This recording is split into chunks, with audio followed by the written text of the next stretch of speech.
Hello everyone, welcome to this new subject strength of material. और आज जो है सबसे पहले यहाँ पे हम बात करने वाले हैं कि ये सब्जेक्ट जो है वो इस सब्जेक्ट में क्या क्या आपके कंटेंट है और इसमें आप क्या क्या पढ़ने वाले हो। सबसे पहले हम ये डिस्कस करेंगे। उससे पहले ये स्ट्रेंथ ऑफ मटेरियल जो है वो आपका किस सब्जेक्ट के यानी कि किस ब्रांच ऑफ स्टडी के अंदर आता है उसके बारे में स्टार्ट करेंगे। ठीक है ना, उसके बारे में हम पढ़ने वाले हैं।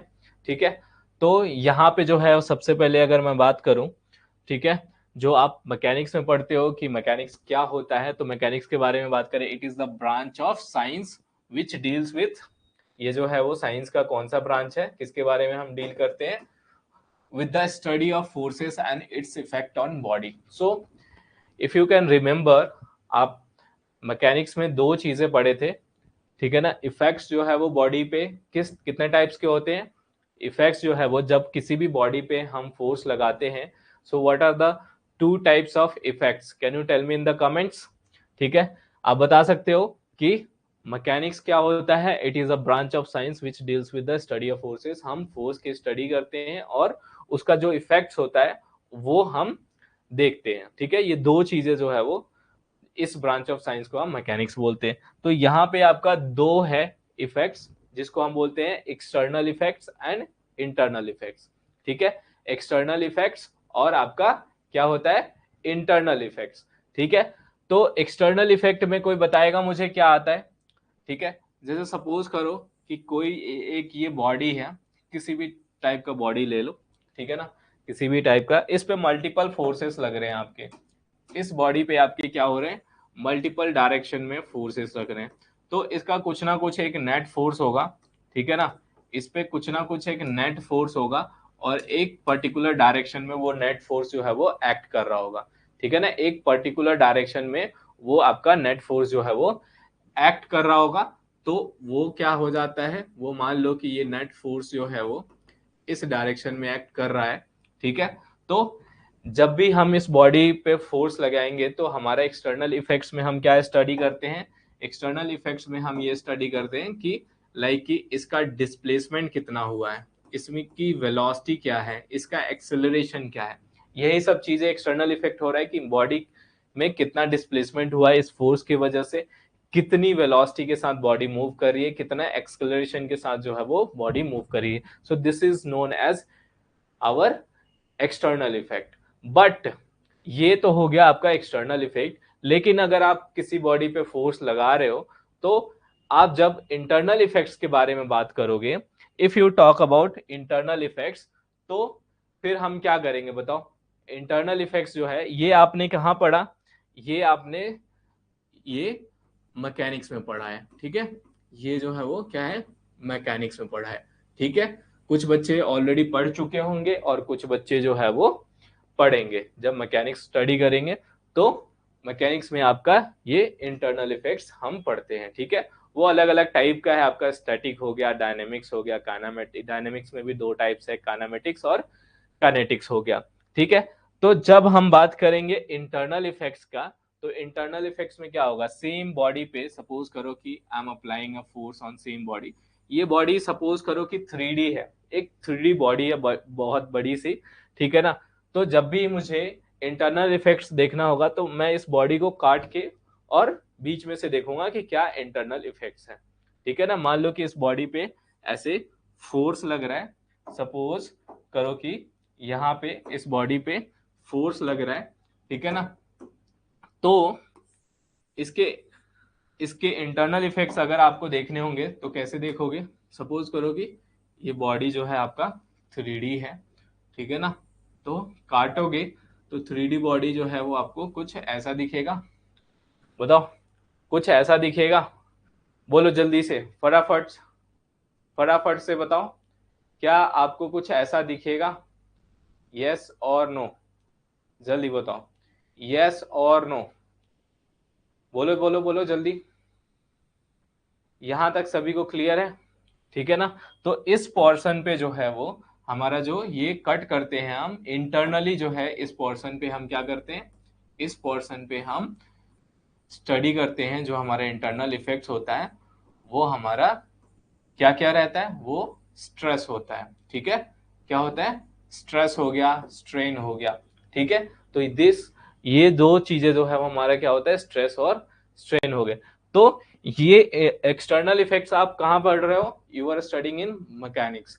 और इंटरनल इफेक्ट्स कहाँ पढ़ोगे? You will study in the strength of material, ठीक है, दैट इज सोम, ठीक है। तो इंटरनल इफेक्ट सोम में हो गया और एक्सटर्नल इफेक्ट्स जो है वो आपका कहाँ पे हो गया? मैकेनिक्स में हो गया। Okay, is it clear to everyone? internal effects you will sorry external effects you will study in the where? Engineering mechanics. And internal effects now you will study in this subject, that is strength of material. is it clear to everyone? जल्दी बताओ, क्या ये सभी को clear है?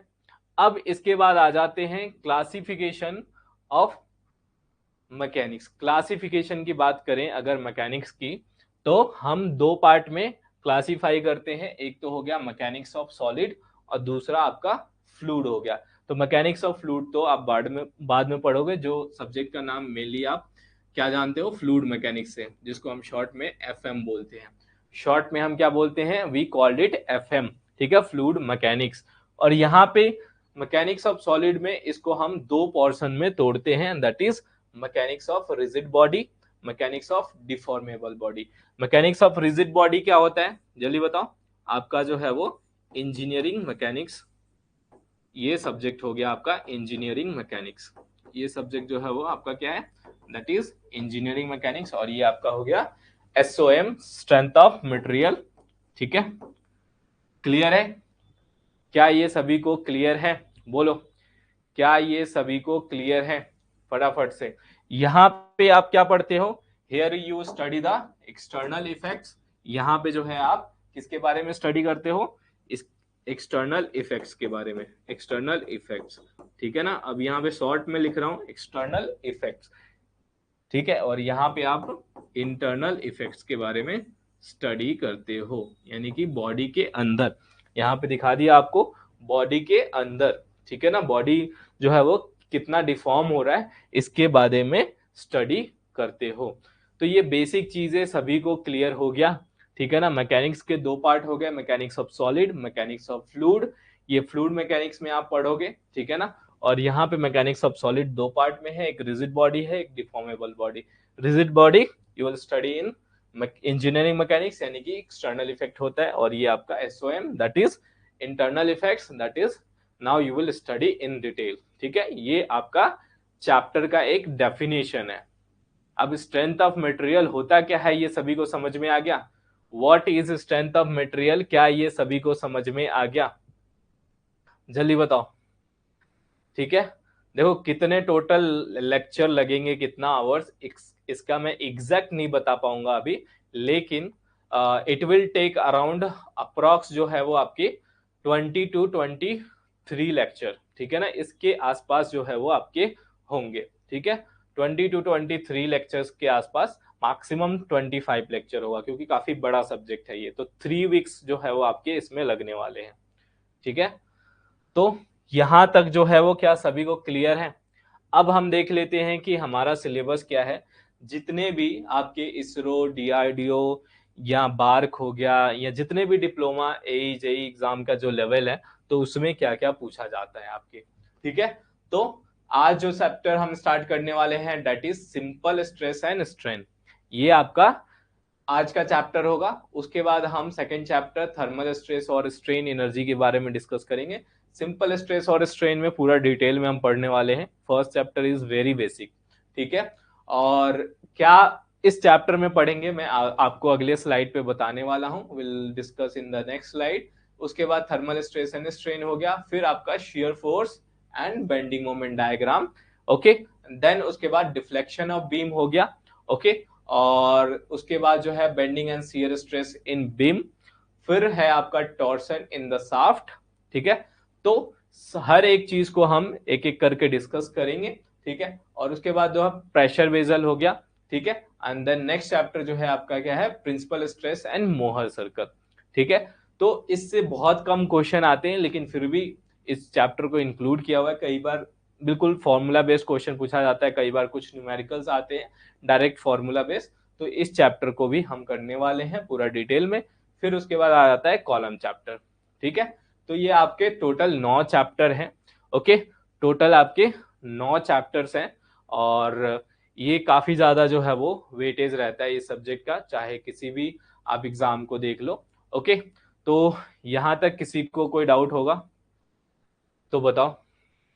हाँ, SSC JE का भी सेम सिलेबस रहता है, आपको बता दिया ना, सभी AE JE, SSC JE, RRB JE, सभी का जो है वो ऑलमोस्ट यही जो है वो वेटेज वेरी करते हैं, किसी में अलग अलग चैप्टर को वेटेज ज्यादा दिया जाता है, लेकिन ये सभी चैप्टर हैं। एक आपका थ्योरी ऑफ फेलियर है, वो हम मशीन डिजाइन में पढ़ेंगे, ठीक है। बाकी वेटेज के बारे में मैं ऑलरेडी आपको अलग से यूट्यूब पे वीडियो बनाता हूं, तो वो आप जाके चेकआउट कर सकते हो, ठीक है। तो यहाँ पे मैं बात कर रहा था कि आपका सिंपल स्ट्रेस और स्ट्रेन चैप्टर में हम क्या पढ़ने वाले हैं, ठीक है ना। हाँ, तो सिंपल स्ट्रेस और स्ट्रेन चैप्टर में आपका स्ट्रेस और स्ट्रेस के बेसिक्स पढ़ने के बाद जो है वो इसमें आपका रह जाएगा लोड और स्ट्रेस, ठीक है ना, क्योंकि स्ट्रेस जो है वो आपका लोड पे डिपेंड करता है, तो लोड जिस टाइप का होगा उस टाइप का स्ट्रेस मिलेगा। तो लोड और स्ट्रेस के बारे में डिस्कस करेंगे, कितने टाइप्स का कैसा होता है। उसके बाद स्ट्रेन और इसके टाइप्स हो गए। देन उसके बाद जो है आपका टाइप्स ऑफ मटेरियल हो गए, ठीक है ना, homogeneous material, isotropic material, anisotropic, ये सारी चीजें डिस्कस करेंगे। इलास्टिक कांस्टेंट, सभी जो इलास्टिक कांस्टेंट के बारे में, उनके रिलेशन के फॉर्मूला है, सबसे ज्यादा इससे क्वेश्चन आता है आपका। फिर इनके रिलेशन हो गया, ठीक है। तो उसके बाद है हुक्स लॉ, एंड देन उसके बाद वॉल्यूमेट्रिक स्ट्रेन है under the triaxial loading, okay. Hydrostatic stress of stress है, उसके बाद आपका bar under the uniaxial loading, ठीक है। तो ये टॉपिक्स हैं। उसके बाद लास्ट में आपके इलोंगेशन हो गया, ठीक है। तो लास्ट में आपका इलोंगेशन हो गया, elongation of bar, tapered bar, composite body, ये अलग अलग सारे केसेस हम देखने वाले हैं। और एक जो केसेस आपका रहता है वो सेल्फ वेट की वजह से, ठीक है। कंपाउंड कंपोजिट सारे अलग अलग टाइप के हम कंडीशन जो है वो इलोंगेशन का देखने वाले हैं, ठीक है। और थर्मल स्ट्रेस आपका सेकेंड चैप्टर में होगा, स्ट्रेन एनर्जी, ये सारी चीजें, ठीक है। क्लियर है? बताओ यहां तक सभी को क्लियर है? चलो फिर स्ट्रेस चैप्टर जो है वो स्टार्ट करें, बताओ। पहला चैप्टर जो है वो स्टार्ट करें, जल्दी बताओ।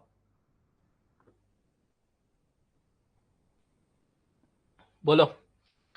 चलो, तो स्टार्ट करने से पहले एक चीज मेरे दिमाग में आया कि कोई भी चैप्टर अगर आपका स्टार्ट हो रहा है तो बहुत सारे बच्चे कंफ्यूज रहते हैं कि कैसे पढ़ें, ठीक है ना। तो कोई भी चैप्टर स्टार्ट हो रहा है आपका, तो पहले तो उसके कॉन्सेप्ट को पूरा करना है, यानी कि जितना भी टॉपिक्स है वो सबको पढ़ना है, ठीक है ना।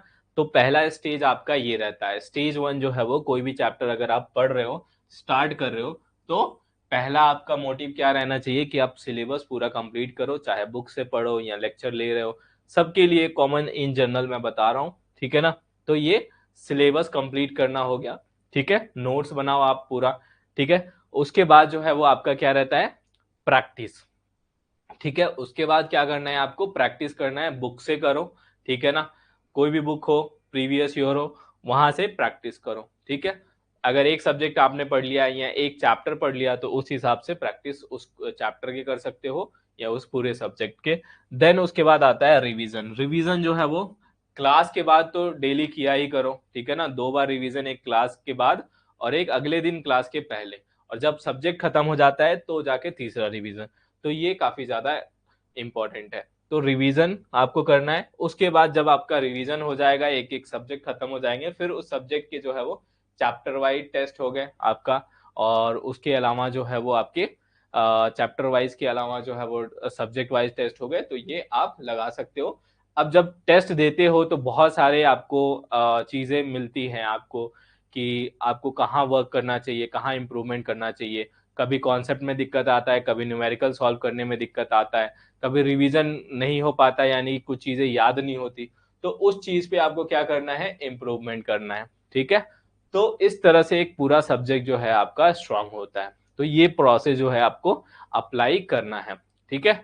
क्लियर है सभी को? बताओ सभी को क्लियर है? अब चलते हैं हम चैप्टर 1 स्टार्ट करते हैं, सिंपल स्ट्रेस एंड स्ट्रेन। तो हमारा पहला टॉपिक जो है वो है स्ट्रेस। अब आपसे यही क्वेश्चन होगा कि स्ट्रेस जो है वो आपका क्या होता है, व्हाट इज द स्ट्रेस। बताओ जल्दी से, स्ट्रेस जो है आपका क्या होता है? Tell me what is stress, stress आपका क्या होता है? ठीक है, डिफाइन कर सकते हो स्ट्रेस को? जल्दी से बताओ, स्ट्रेस जो है वो डिफाइन कर सकते हो? अगर हम बात करें स्ट्रेस की तो क्या होता है, इट इज द मेजर, ठीक है ना, it is the measure of, किसका मेजर है ये? It is the major of internal resistant of the body, ठीक है ना, किसी भी बॉडी का इंटरनल रेसिस्टेंट का मेजर है। ठीक है, कि अगर आप पे उस पे लोड लगा रहे हो या फोर्स लगा रहे हो तो वो कितना इंटरनल रेसिस्टेंट प्रोवाइड कर रहा है। ठीक है, अगेंस्ट कौन सा है? अगेंस्ट द एक्सटर्नल लोड, जो फोर्स और लोड लगा रहे हो वो क्या होना चाहिए? That should be external. ठीक है, तो internal resistant of it is a major of internal resistant of a body against the external load. ठीक है, और उसके बाद है कि it is defined as the internal force per unit area. ये बेसिक चीजें अभी आपको मैं बताऊंगा, फिर कैसे होता है ये सारी चीजें हम एक एक करके डिस्कस करने वाले हैं। ये इंटरनल रेसिस्टेंट के बारे में मैं पूरा बताने वाला हूँ एग्जाम्पल के साथ। ठीक है, तो अभी डेफिनेशन पहले आपको बता दूं। ओके, तो डिफाइन जो है इसको करते हैं हम internal force per unit area. ठीक है ना, इसको कैसे डिफाइन करते हैं? Internal force per unit area at a given point, और फिर क्या है? ऑन अ एनी प्लेन, किसी भी प्लेन पे at a given point on any plane. ठीक है ना, internal force per unit area, जो भी इंटरनल रेसिस्टेंट है, इंटरनल फोर्स जब हम एक्सटर्नल लोड लगा रहे हैं, ठीक है, तो उसी से हम इसको क्या करते हैं? डिफाइन करते हैं पर यूनिट एरिया। ओके, और यूनिट क्या होता है? पास्कल होता है। ठीक है, नॉर्मली हम न्यूटन मीटर स्क्वायर, पास्कल जो है वो न्यूटन मीटर स्क्वायर, ये आपका एसआई यूनिट है। कई बार आपको यूनिट मिलेगा न्यूटन पर एमएम स्क्वायर, वो हम आगे देखेंगे वो यूनिट। एसआई यूनिट आपका ये है, ठीक है, Newton per metre square. Clear है? बताओ यहां तक सभी को क्लियर है? जल्दी बोलो, यहां तक सभी को क्लियर है? यस और नो, जल्दी बताओ। चलो, ये डायग्राम आप सभी को दिख रहा है? एक बार बताना। ठीक है, ये डायग्राम सभी को दिख रहा है? जल्दी बोलो, is it visible to everyone? बताओ, क्लियर है? ये विजिबल है? यस और नो? ठीक है, चलो इसको मैं थोड़ा सा और आपके लिए बढ़िया कर देता हूं डायग्राम। ठीक है,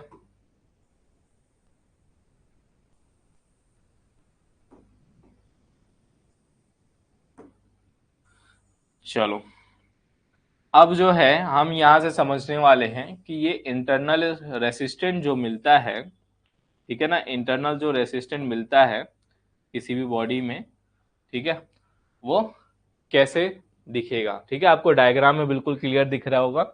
ओके, चलो, तो यहाँ पे जो है, यहाँ पे अगर मैं बात करूं कि किसी भी बॉडी में हमें देखना होता है कि इंटरनल रेसिस्टेंट कितना होगा, तो हम क्या करते हैं? उस बॉडी को किसी भी क्रॉस सेक्शन से, ठीक है ना, कहीं से भी कट करके उसके अंदर चेक कर लेते हैं। ठीक है ना, बताओ क्या ये सभी को क्लियर है? बस थोड़ा सा। ओके, चलो, अब ये फोर्स यहाँ पे मान लो, सपोज करो कि ये बॉडी है हमारा, सपोज करो ये क्या है? बॉडी है हमारा, और इस बॉडी पे हमारा कोई भी एक फोर्स लग रहा है। ठीक है, इस बॉडी पे हमारा कोई भी एक फोर्स लग रहा है। ठीक है, यहाँ पे किस नेचर का ये फोर्स है? क्या आप बता सकते हो किस नेचर का ये फोर्स है? जल्दी बताओ। ये पी फोर्स है, सपोज करो this is a P force. ठीक है ना, किस नेचर का है? क्या आप बता सकते हो? जल्दी बताओ। तो इतना बताए कि इस पूरे बॉडी पे अगर ये फोर्स लग रहा है तो नेट फोर्स कितना होगा? जल्दी बताओ, what will be the net force here? What will be the net force here? Net force आपका जीरो होगा, नेट फोर्स जो है वो 0 होगा, दोनों तरफ इक्वल एंड अपोजिट फोर्स लग रहा है, ठीक है ना। तो इसी तरह से अगर मैं बॉडी को कट कर देता हूं, मुझे देखना है कि इस एक्सटर्नल लोड की वजह से इस बॉडी के अंदर कितना इंटरनल रेसिस्टेंट है।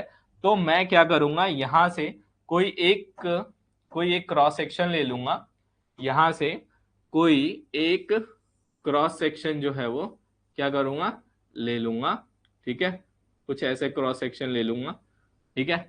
और इस क्रॉस सेक्शन को क्या करना है बताओ, ये क्रॉस सेक्शन ले लिया, ठीक है ना। अब जो है वो अब जो है वो अब जो है इसमें फिलिंग कैसे होगी,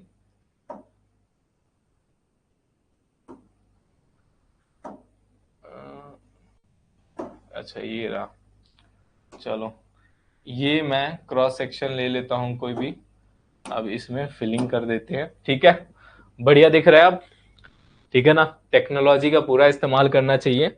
ओके, तो ये जो है, ये कट करूंगा तो मुझे ऐसे दिखेगा, यहां से मान लो कट करूंगा, ठीक है ना, यहां से अगर मैं इसको कट करता हूं, ठीक है ना, तो कुछ ऐसा ही दिखेगा मुझे, जल्दी बताओ, यस और नो। यहां से अगर मैं कट करता हूं तो कुछ ऐसा ही दिखेगा, ठीक है। ये जो ग्रीन क्रॉस सेक्शन मैंने यहां से कट किया बीच में से, तो इधर का पोर्शन जो है मुझे कुछ ऐसा दिखेगा, बताओ। अब जो यहाँ पे इंटरनल फोर्सेस होंगे वो कैसे लग रहे होंगे, कुछ ऐसे लग रहे होंगे ना, ऐसे बहुत सारे फोर्सेस होंगे, और ये क्या होंगे, इक्वल एंड अपोजिट होंगे, ठीक है ना, इसके बराबर होंगे, ठीक है। ये पूरे जो है आपके क्रॉस सेक्शन पे ऐसा लगेगा, ठीक है, पूरे जो क्रॉस सेक्शन पे हर जगह, और काफी यूनिफॉर्म होगा। ओके, क्लियर है, सभी को क्लियर है यहां तक। अब ये जो मल्टीपल फोर्सेस होंगे, ये इनका जो नेट फोर्स होगा, मतलब सभी फोर्सेस का जो एक रिजल्टेंट होगा, ये जितने भी, ये हर एक पॉइंट पे ये फोर्स लग रहे होंगे, इनफाइनाइट नंबर्स होंगे, ठीक है, पार्टिकल्स, हर पार्टिकल्स एक फोर्स लगा रहा होगा, तो इनफाइनाइट होगा। तो इसका जो नेट फोर्स होगा वो कितना होगा, जो इसका नेट फोर्स होगा वो कितना होगा, किसके बराबर होगा, वो पी के बराबर होगा, वो पी के बराबर होगा, ये पूरे के पूरे नेट फोर्स जो है वो पी के बराबर होगा, ठीक है ना। तो यहां से हम डिफाइन करते हैं, हमारा यहां भी हमारा जो नेट फोर्स है क्या होना चाहिए, नेट फोर्स जो है वो पूरे बॉडी का, इस सेक्शन का जो है नेट फोर्स हमारा पी है, ठीक है ना, और इसके बराबर, क्योंकि पूरे बॉडी का जो नेट फोर्स है वो इधर भी पी है और इधर भी जो नेट है, इन सभी का रिजल्टेंट वो पी है, तो नेट तो आपका क्या हो जाएगा, 0 हो जाएगा। क्लियर है, क्लियर है ये सभी को, ठीक है, क्लियर है, जल्दी बताओ। इस क्रॉस सेक्शन पे, ठीक है ना, इस क्रॉस सेक्शन पे, ओके, ये जो पूरा का पूरा जो नेट फोर्स यहाँ पे लग रहा है वो आपका क्या है, पी है, जो कि इसके बराबर है, ठीक है। उधर एक सिंगल फोर्स लग रहा है, इधर सभी मिला के, ठीक है ना, सबका जो नेट होगा वो आपका पी होगा। क्या ये सभी को क्लियर है। ये आपका क्या है, ये पोर्शन जो है वो इंटरनल इंटरनल इंटरनल फोर्स है, इंटरनल फोर्स। बताओ, अब जो स्ट्रेस हम डिफाइन करते हैं वो कैसे करते हैं, स्ट्रेस जो डिफाइन करते हैं वो कैसे करते हैं, फोर्स अपॉन में इंटरनल फोर्स क्या है, पी है, पी के बराबर है, इंटरनल फोर्स जो है वो हमारा क्या है, पी के बराबर है, और पर यूनिट एरिया, ये जितना भी इसका क्रॉस सेक्शन का एरिया होगा, that will be our stress.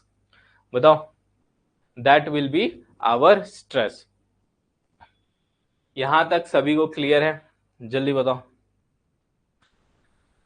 ठीक है ना। ये जो है आपका, इसका एक पर्टिकुलर एरिया होगा और वही एरिया आपका सेम होगा, ठीक है ना, सेम ये एरिया होगा, ए मीन्स की आपका एरिया, ठीक है। चलो आगे बढ़े, क्लियर है, इसको क्या बोलोगे, पास्कल, यूनिट जो है वो आपका क्या रहेगा, newton per metre square, that is equal to pascal. ठीक है ना। चलो, अब आप पूछोगे कि सर ये जो इंटरनल फोर्स लग रहा है, इंटरनल जो रेसिस्टेंट है वो कैसे आता है, मतलब कि ये होता कैसे है, और एक तो अपोजिट डायरेक्शन में, यहाँ पे जैसे एक्सटर्नल लोड लगेगा उसके अपोजिट डायरेक्शन में ये होता कैसे है, ये आपके दिमाग में क्वेश्चन आ रहा है। देखो यहाँ पे हमारा बार है, दोनों तरफ से लोड लगा हुआ है, हमने काट के देख लिया, लेकिन थोड़ा सा इसको विजुअलाइज करना होगा तो कैसे करेंगे बताओ, थोड़ा सा इसको विजुअलाइज करना होगा तो कैसे करेंगे। तो मैंने क्या किया हुआ है, ये बस एक अजम्पशन लिया हुआ है कि मैंने एक एंड को फिक्स कर दिया, सेम बार लिया हुआ है, और वो उस पे 2 पॉइंट लगा दिए, इस बार पे जो है वो क्या कर दिए, 2 पॉइंट लगा दिए, ये स्प्रिंग जैसे हैं। बस ये आपका अंदर का साइड है, मतलब कि एक तरह से स्प्रिंग के जैसे ही काम करते हैं, जो मॉलिक्यूल्स के बॉन्ड है ना, स्प्रिंग के जैसे काम करते हैं। जब वो इलोंगेट होता है ना, जब फोर्स लगती है और इलोंगेट होता है तो स्प्रिंग के जैसे जो है वो फैल जाते हैं। ठीक है ना, स्प्रिंग के जैसे जो है वो जैसे फैल जाते हैं। ठीक है, तो उसी से विजुअलाइज करेंगे कि यहाँ पे कैसे ये वर्क करेगा। तो आपको पता है अगर यहाँ पे आप कोई पी फोर्स लगा रहे हो, तो अगर आपने यहाँ पे फिक्स कर दिया तो आपका एक रिएक्शन फोर्स यहाँ पे लगेगा जो कि पी के बराबर होगा। ये क्या होगा, रिएक्शन फोर्स होगा, आपका रिएक्शन फोर्स होगा, फिक्स है तो ये आपका रिएक्शन फोर्स होगा। ठीक है, तो मान लो इनिशियली हमारा फोर्स लगाने से पहले पॉइंट ए और बी थे ये। ठीक है ना, इनिशियली जो है वो सपोज करो फोर्स लगाने से पहले ये हमारा एक पॉइंट हो गया, ये ए और बी थे। ठीक है, जब हमने फोर्स लगाया सो क्या हो रहा है, यहाँ पे स्ट्रेच हो रहा है। ठीक है ना, ये जो है वो स्ट्रेच हो रहा है, और ये अगर देखोगे कि ये पॉइंट में थोड़ा सा इसमें इलोंगेशन हुआ है। ठीक है ना, इलोंगेशन हमारा हुआ है, तो अगर ये पॉइंट देखोगे ए से क्या हो रहा है, ए डैश हो रहा है, और ये पॉइंट देखोगे बी से क्या हो रहा है, बी डैश हो रहा है। ए से ए डैश, तो जो अंदर के मॉलिक्यूल्स है ना, बाहर के जो अंदर के मॉलिक्यूल्स हैं वो क्या हो रहे हैं, एक दूसरे को क्या करेंगे, जब ये खींचेगा फोर्स लगेगा तो बोलेंगे कि क्या, नहीं तू दूर मत जा। ठीक है ना, तू दूर मत जा। ठीक है, तो वो एक दूसरे को खींचने की कोशिश करेंगे। तो वैसे ही स्प्रिंग क्या होता है, जब स्प्रिंग खींचती है, स्प्रिंग जब खींचती है तो वो आपस में एक अपोजिट डायरेक्शन में फोर्स लगाते हैं। जैसे कि ये स्प्रिंग खींची तो ये अपोजिट डायरेक्शन में फोर्स लगाया कि तू जो है वो इधर की तरफ, देखोगे ना कि स्प्रिंग आपने खींचा तो वो फोर्स इनवर्ड डायरेक्शन में लगता है। ठीक है, क्या ये सभी को क्लियर है। ठीक है ना, तो इस फोर्स को क्या बोलते हैं, इंटरमॉलिकुलर फोर्स, और स्प्रिंग के टर्म में स्प्रिंग फोर्स बोलते हो, जो नॉर्मली आप क्या लिखते हो, F is equal to minus K X. ठीक है ना, और डायरेक्शन अपोजिट क्यों होता है, क्योंकि डिस्प्लेसमेंट अगर आपका इस डायरेक्शन में, अगर आपका डिस्प्लेसमेंट हो रहा है तो इस डायरेक्शन में आपका फोर्स लगता है। डिस्प्लेसमेंट अगर आपका इस डायरेक्शन में हो रहा है तो फोर्स आपका इस डायरेक्शन में लगता है।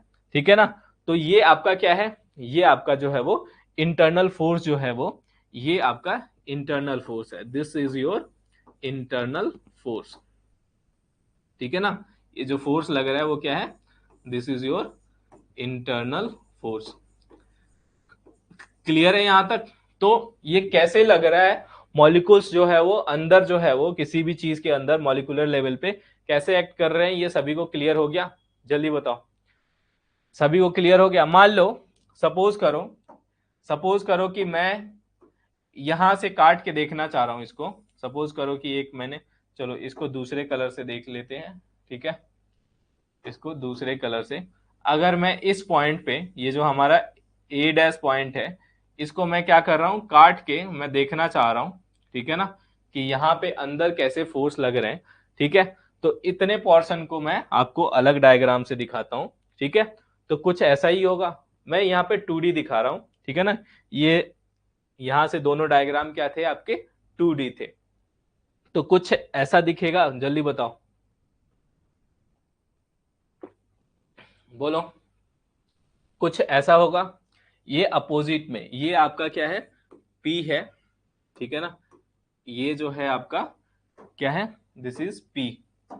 ठीक है ना, ये आपका जो है P है, और ये क्या है, इन सभी के समेशन जो है वो, इन सभी का जो समेशन होगा वो क्या होगा, वो P होगा। ठीक है ना, सभी का समेशन, और ये आपके इंटरनल फोर्स है। ये आपको 2D डायग्राम में दिख रहा है, ठीक है ना, ये आपको 2D डायग्राम के फॉर्म में दिख रहा है। क्लियर है? ये सेम चीज जो है अगर मैं अंदर का आपको दिखाता हूं तो ये इंटरनल फोर्स जो है वो यहां से ऐसे लग रहे होंगे, ठीक है ना। ये जो इंटरनल फोर्स है वो आपके कैसे लग रहे होंगे, ये आपके ऐसे लग रहे होंगे, ठीक है, ये आपके ऐसे लग रहे होंगे। सभी को क्लियर है? जल्दी बताओ, सभी को क्लियर है यहां तक? बोलो यस और नो, जल्दी बताओ। तो मान लो हमने ये जो क्रॉस सेक्शन था, हमने ये जो क्रॉस सेक्शन था, सपोज करो ये क्रॉस सेक्शन आप ले लो, एक्स एक्स क्रॉस सेक्शन ले लो, ठीक है ना, क्या ले लो, एक्स एक्स क्रॉस सेक्शन ले लो। सपोज करो ये आपका एक्स एक्स क्रॉस सेक्शन है, तो ये भी आपका यहां से जो है वो क्या रहेगा, एक्स एक्स क्रॉस सेक्शन होगा, ठीक है। तो ये आपका P है, नेट फोर्स क्या है, P है। तो यहाँ पे आपका स्ट्रेस जो है वो क्या हो जाएगा, सिंपल वही फॉर्मूला लगा सकते हो, बताओ, सिंपल वही फॉर्मूला लगा सकते हो। क्लियर है? बोलो क्लियर है?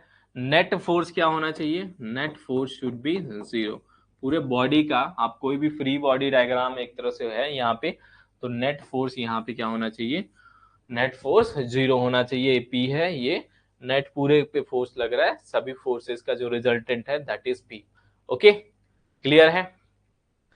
चलो आगे बढ़े, आगे बढ़े। अब ये बोलोगे कि जो हमारा ये पी है क्या ये हमेशा ऐसे ही होता है, मतलब कि हम नेट फोर्स इसका हम पी ले लेते हैं?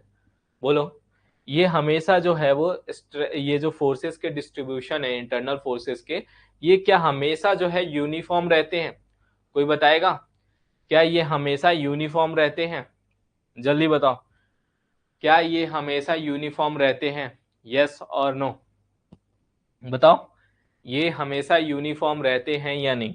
चलो आपको एक चीज बताता हूं मैं यहां से, ये एक हो गया, एक यहाँ पे खींच देते हैं, ठीक है, और एक यहाँ पे, जल्दी से बताओ मुझे, ठीक है। अब जो है यहाँ पे ध्यान से देखो, सपोज करो कि पहला कंडीशन हमने देखा, पहला कंडीशन देखा ऐसे, ओके, जहां पे हमारे जो P है वो क्या है, यूनिफॉर्म है। P यहाँ पे क्या है, यूनिफॉर्म है, मतलब कि स्ट्रेस जो है हमारा क्या होगा, P अपॉन में A, स्ट्रेस जो है वो क्या होगा यहाँ पे यूनिफॉर्म है। अब आपने ये देखा होगा, इतना बेसिक तो सोम आपने सभी ने पढ़ा होगा कि कई जगह जो वेरिएशन होता है, ठीक है ना, कई जगह स्ट्रेस का क्या होता है, वेरिएशन होता है, ठीक है ना, ओके। तो वहां पे कुछ आपके ऐसे इंक्रीजिंग ऑर्डर में ऐसे आपके होते हैं, वेरिएशन कुछ इस तरीके से होता है, ठीक है। वेरिएशन जो है वो क्या होता है, वो आपके यूनिफॉर्म नहीं होते, इधर पॉजिटिव होता है इधर नेगेटिव होता है। सो हेयर यहाँ पे हम क्या लगाते हैं, ये बाद में पढ़ोगे, I will explain this in your bending stress, ठीक है ना, shear stress and bending stress in beam, उस चैप्टर में पूरा डिटेल में पढ़ोगे।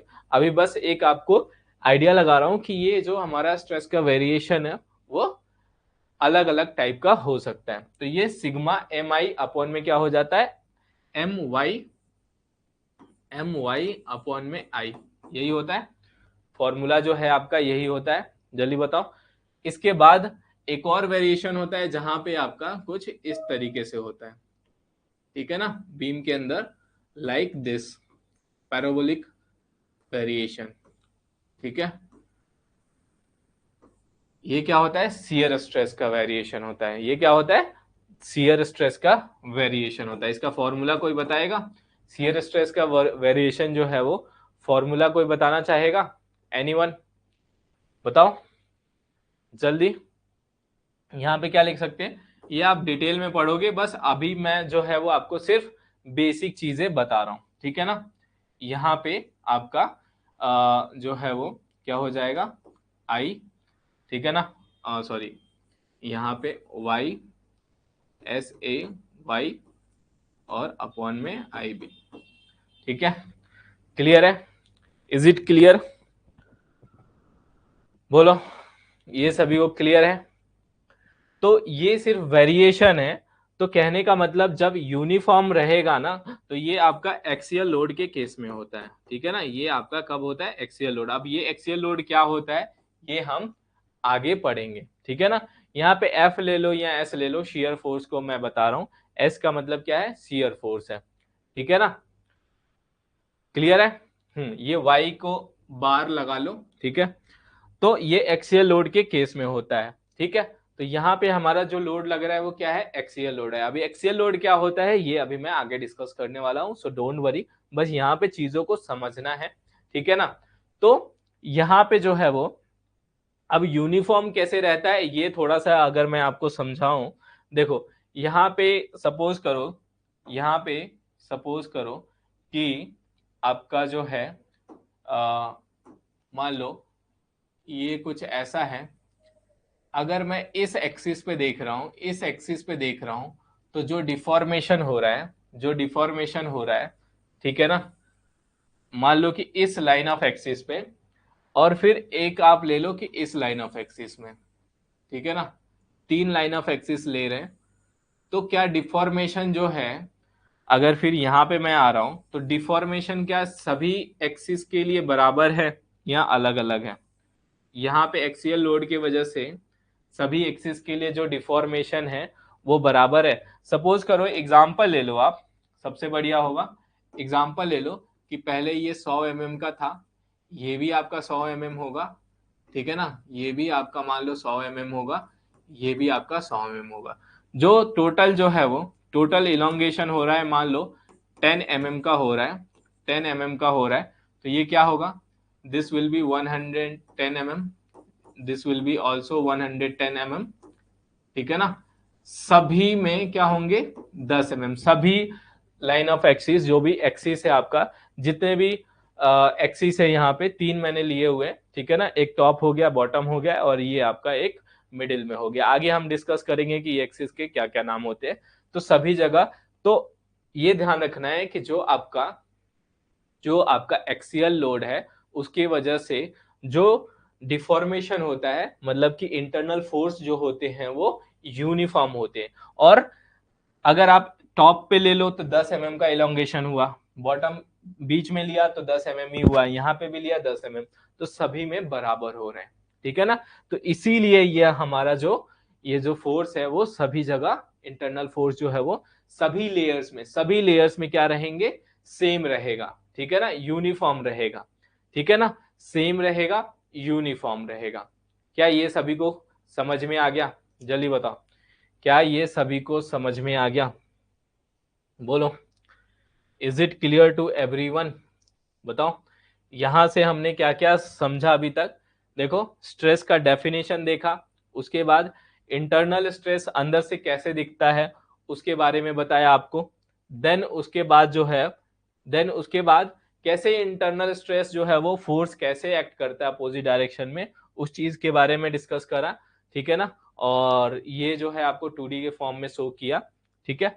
एंड अलग अलग स्ट्रेस डिस्ट्रीब्यूशन कैसे कैसे होते हैं ये अभी आप पढ़े हो, और ये बाद में पढ़ोगे, ठीक है ना। ये अभी हम इस चैप्टर में डिस्कस करेंगे, ठीक है ना। अब जो है आगे आपका, अब जो है आगे, अगर मान लो इसका, अगर ऐसा बेंडिंग हो रहा है तो बेंडिंग कैसे होता है? देखो यहाँ पे वेरिएशन कैसे होता है, कोई बताएगा कैसे वेरिएशन होता है? देखो, मान लो कोई बीम है ऐसे, ठीक है ना, कोई बीम है, ओके। तो ये तीन एक्सिस बना लिए मान लो, सपोज करो। तो अगर ये बेंड होगा तो कैसे दिखेगा हमें? अगर ये बेंड होगा तो कैसे दिखेगा? दिख रहा है ना सभी को? चलो, सो बेंड होगा तो आपका कैसे होगा? देखो, एक्सियल लोड के केस में क्या हो रहा था? सेम था। एक्सियल लोड के केस में क्या हो रहा था? सेम जो है वो, सेम सभी एक्सिस का जो है वो क्या हो रहा था? बिल्कुल सेम था, ठीक है। अब यहाँ पे देखो, तीन एक्सिस है आपके। तो मैं एक एग्जांपल लेता हूं, सपोज करो पहले सभी जो है वो मान लो, पहले सभी जो है वो मान लो ये 200 mm है, ठीक है ना, ये भी 200 mm है, ये भी 200 mm है। सबकी जो लेंथ है वो टॉप बॉटम मिडिल इन सब का 200 mm है। Okay, so it is if it is 200 mm, सो इसका क्या हो जाएगा, सपोज करो दिस विल बी 220 mm, ये आपका 200 ही रहेगा। कैसे होगा वो आप न्यूट्रल एक्सिस जब पढ़ाऊंगा तब समझ में आएगा, ठीक है। और ये सपोज कर लो 180 हो गया, ठीक है। तो ये फोर्सेस के वेरिएशन होते हैं और ये बेंडिंग स्ट्रेस की वजह से होता है। ये बेंडिंग स्ट्रेस जब आपका ऐसे डिस्ट्रीब्यूशन होता है, ठीक है।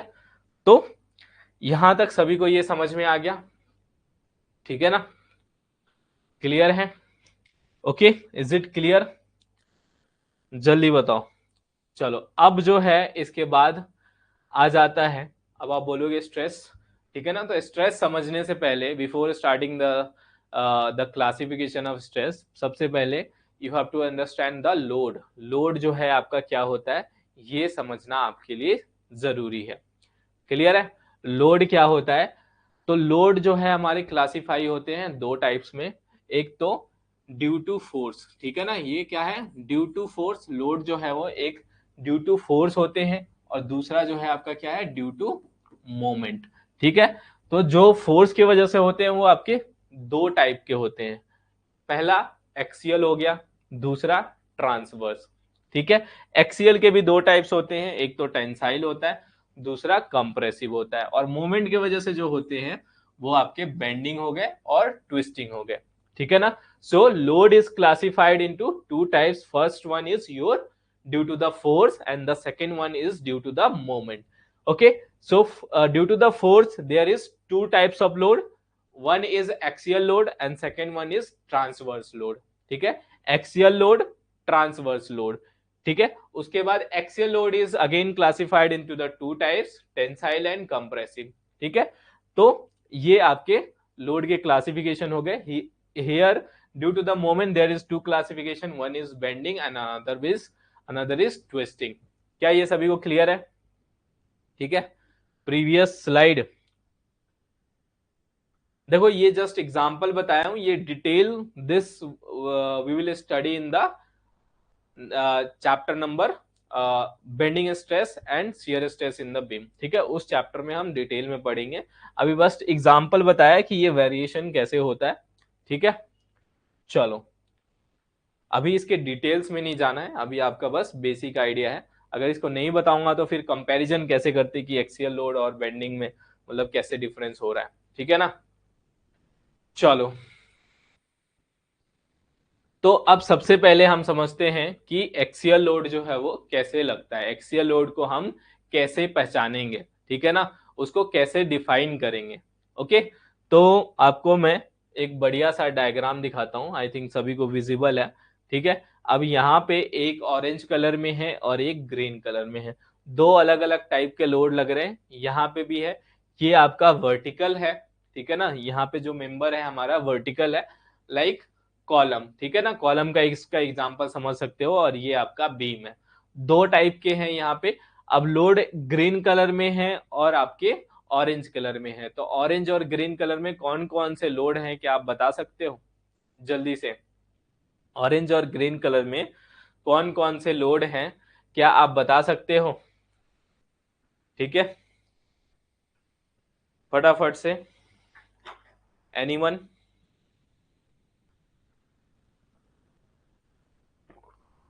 Green axial, red transverse. Red नहीं है, ऑरेंज है, ठीक है ना। एक्सियल का मतलब क्या होता है कि जो आपके लेंथ है ना, एक्सियल का मतलब क्या होता है लेंथ के अलोंग, ठीक है ना। ये आपका लेंथ है, ठीक है ना, ये मैंने लाइन अलग से बनाया हुआ है, इसमें भी बनाया हुआ है।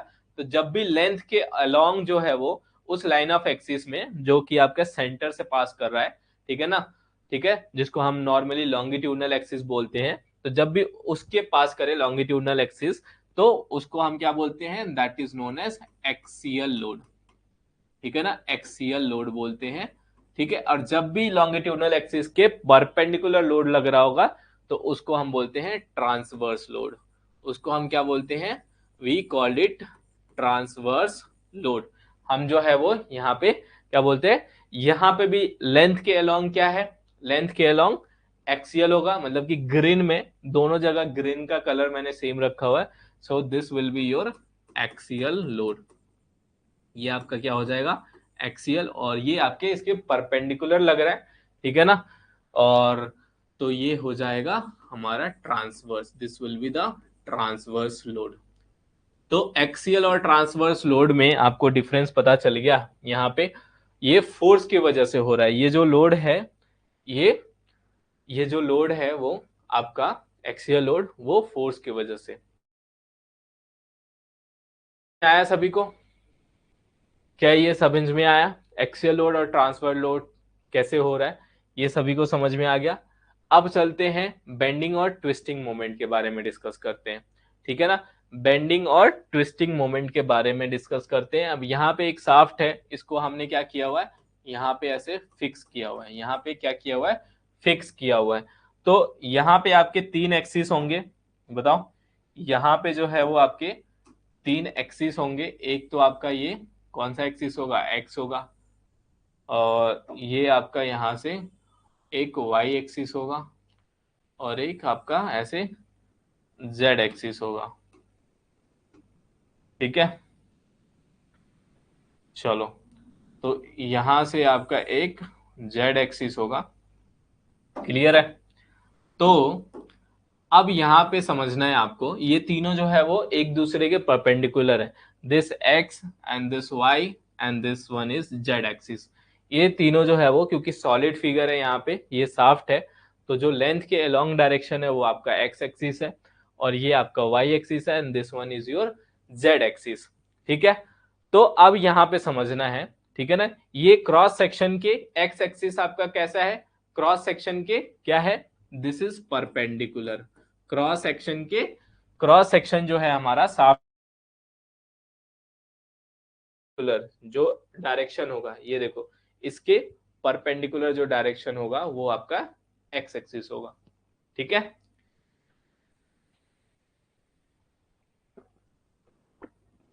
क्लियर है, यहां तक सभी को क्लियर है, जल्दी से बताओ,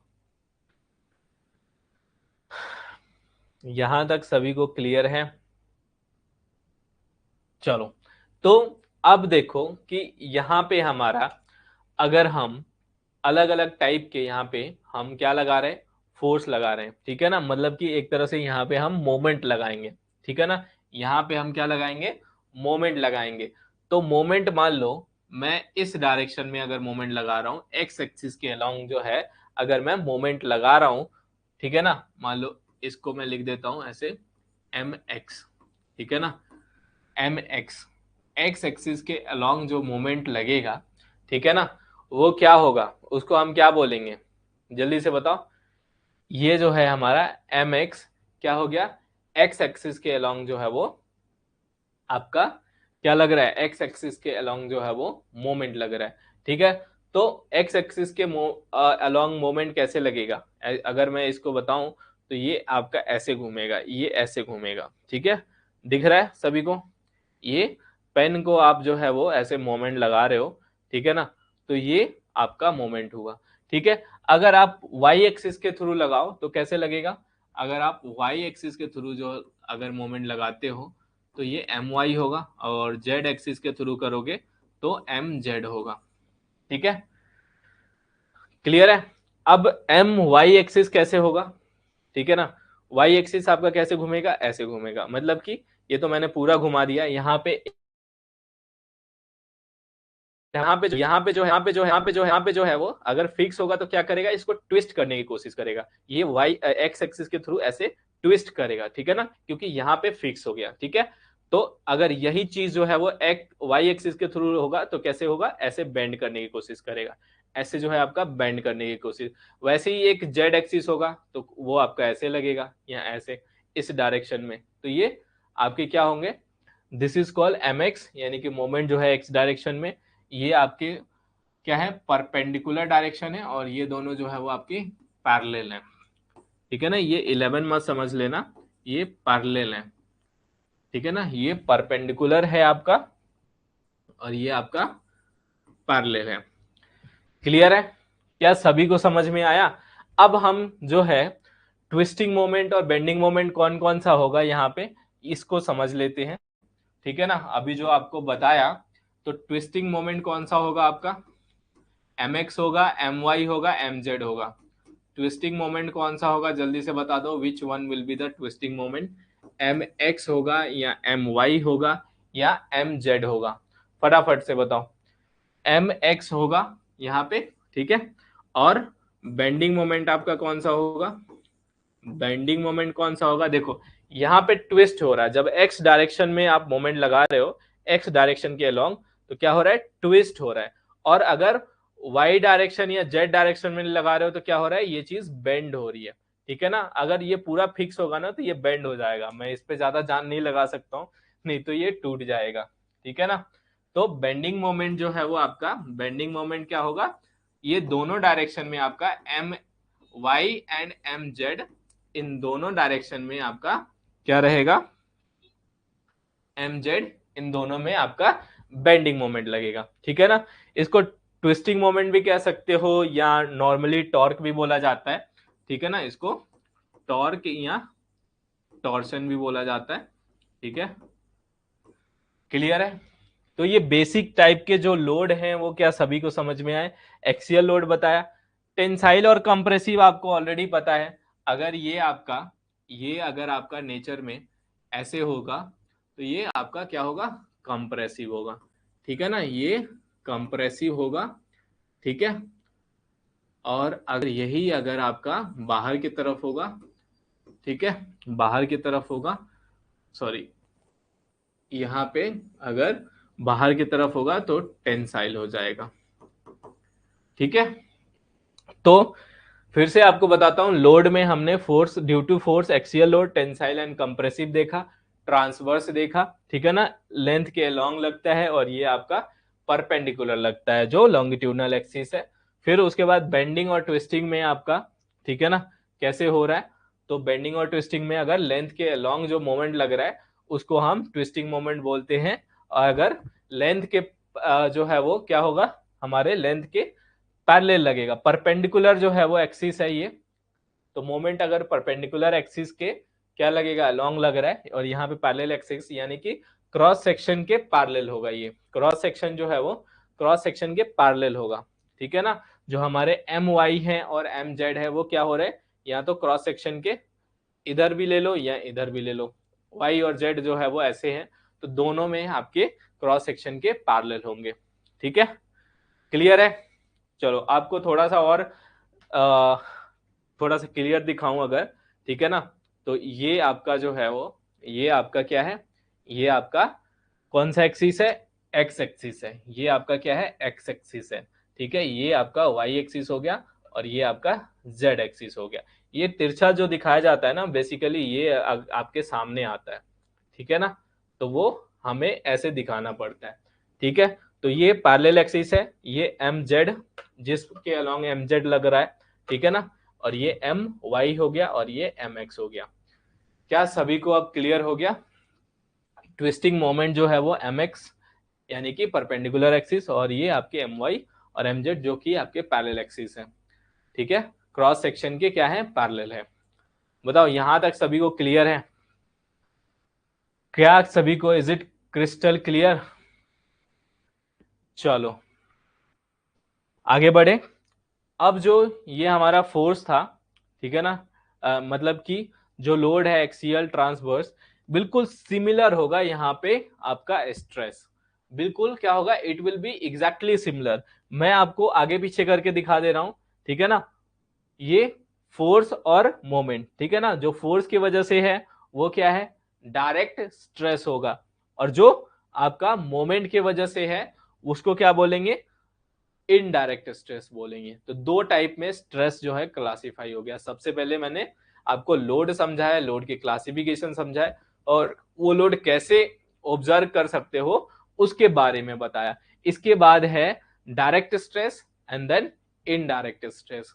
ओके, तो डायरेक्ट स्ट्रेस में आपके फिर से वही, ठीक है ना, एक्सियल स्ट्रेस हो गया, और ये आपका एक्सियल लोड की वजह से जो स्ट्रेस होगा वो एक्सियल लोड स्ट्रेस कहलाएगा, और आपका दूसरा जो ट्रांसवर्स लोड की वजह से स्ट्रेस होगा that will be known as shear stress, और इनडायरेक्ट यानी कि मोमेंट की वजह से आपका इनडायरेक्ट स्ट्रेस है तो बेंडिंग लोड की वजह से आपका आपका यहाँ पे क्या था, यहाँ पे जो बेंडिंग मोमेंट हो रहा था, यहाँ पे बेंडिंग मोमेंट की वजह से जो बेंडिंग मोमेंट आपका जो लोड है, ठीक है ना, तो वो आपका बेंडिंग स्ट्रेस होगा, ये दो नेचर में होगा, ठीक है ना, ये भी आपका टेंसाइल और कंप्रेसिव होता है, ठीक है, और दूसरा आपका टॉर्सनल हो गया, ठीक है ना, ट्विस्टिंग मोमेंट की वजह से आपका इनडायरेक्ट स्ट्रेस जो है वो कौन सा है, टॉर्सनल स्ट्रेस हो जाएगा। तो ये आपका स्ट्रेस का टाइप है। अब हम इसको भी थोड़ा सा डिटेल में समझेंगे। यहां तक सभी को क्लियर है तो एक बार फटाफट जो है वो कमेंट में बता दो, ठीक है। जो डायरेक्ट स्ट्रेस है वो क्या है हमारा, this is due to force, ठीक है, ये फोर्स की वजह से लग रहा है, और इनडायरेक्ट स्ट्रेस जो है वो ड्यू टू मोमेंट। ओके, अब ये ध्यान रखना, ये ध्यान रखना कि एक्सियल स्ट्रेस को हम किससे डिनोट करते हैं, सिग्मा से करते हैं। शियर स्ट्रेस को किससे डिनोट करते हैं, इसको हम टाउ से करते हैं। बेंडिंग स्ट्रेस को किससे करते हैं, इसको भी हम सिग्मा से करते हैं। बस ये हमारा डायरेक्ट है और ये हमारा इनडायरेक्ट है, ये भी सिग्मा है, ये भी सिग्मा है। और टॉर्सनल स्ट्रेस को हम किससे करते हैं, इसको भी हम टाउ से करते हैं, ठीक है। बस इनके जो डेफिनेशन है वो आपके क्या है, अलग है। ओके, यहां तक सभी को समझ में आया, जल्दी बताओ। ये भी एक्सियल, ये आपका डायरेक्ट है, ठीक है ना, ये आपका क्या है, डायरेक्ट है, ये जो है आपका क्या है, डायरेक्ट है, और ये आपका इनडायरेक्ट है। बेंडिंग जो है वो मोमेंट की वजह से लग रहा है वो इनडायरेक्ट है, वैसे ही जो है ये डायरेक्ट यानी कि शियर स्ट्रेस है, और टॉर्सनल जो है आपका इनडायरेक्ट है। ओके, यहां तक सभी को क्लियर है, चलो यहां तक सभी को क्लियर है, बताओ जल्दी, यहां तक सभी को क्लियर है, यस और नो। आगे चले, बताओ फटाफट कमेंट में, आगे बढ़े, यस और नो।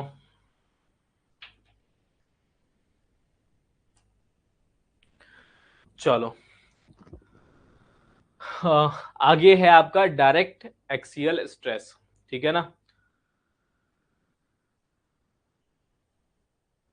पेन का थिकनेस बहुत ज्यादा बड़ा होगा तो फिर अच्छा नहीं लगता ना, मुझे ही अच्छा नहीं लग रहा, तो जितना ऑप्टिमम है उसके हिसाब से रखना सही रहेगा। ओके, जितना ऑप्टिमम है उसके हिसाब से रखना सही रहेगा, ठीक है।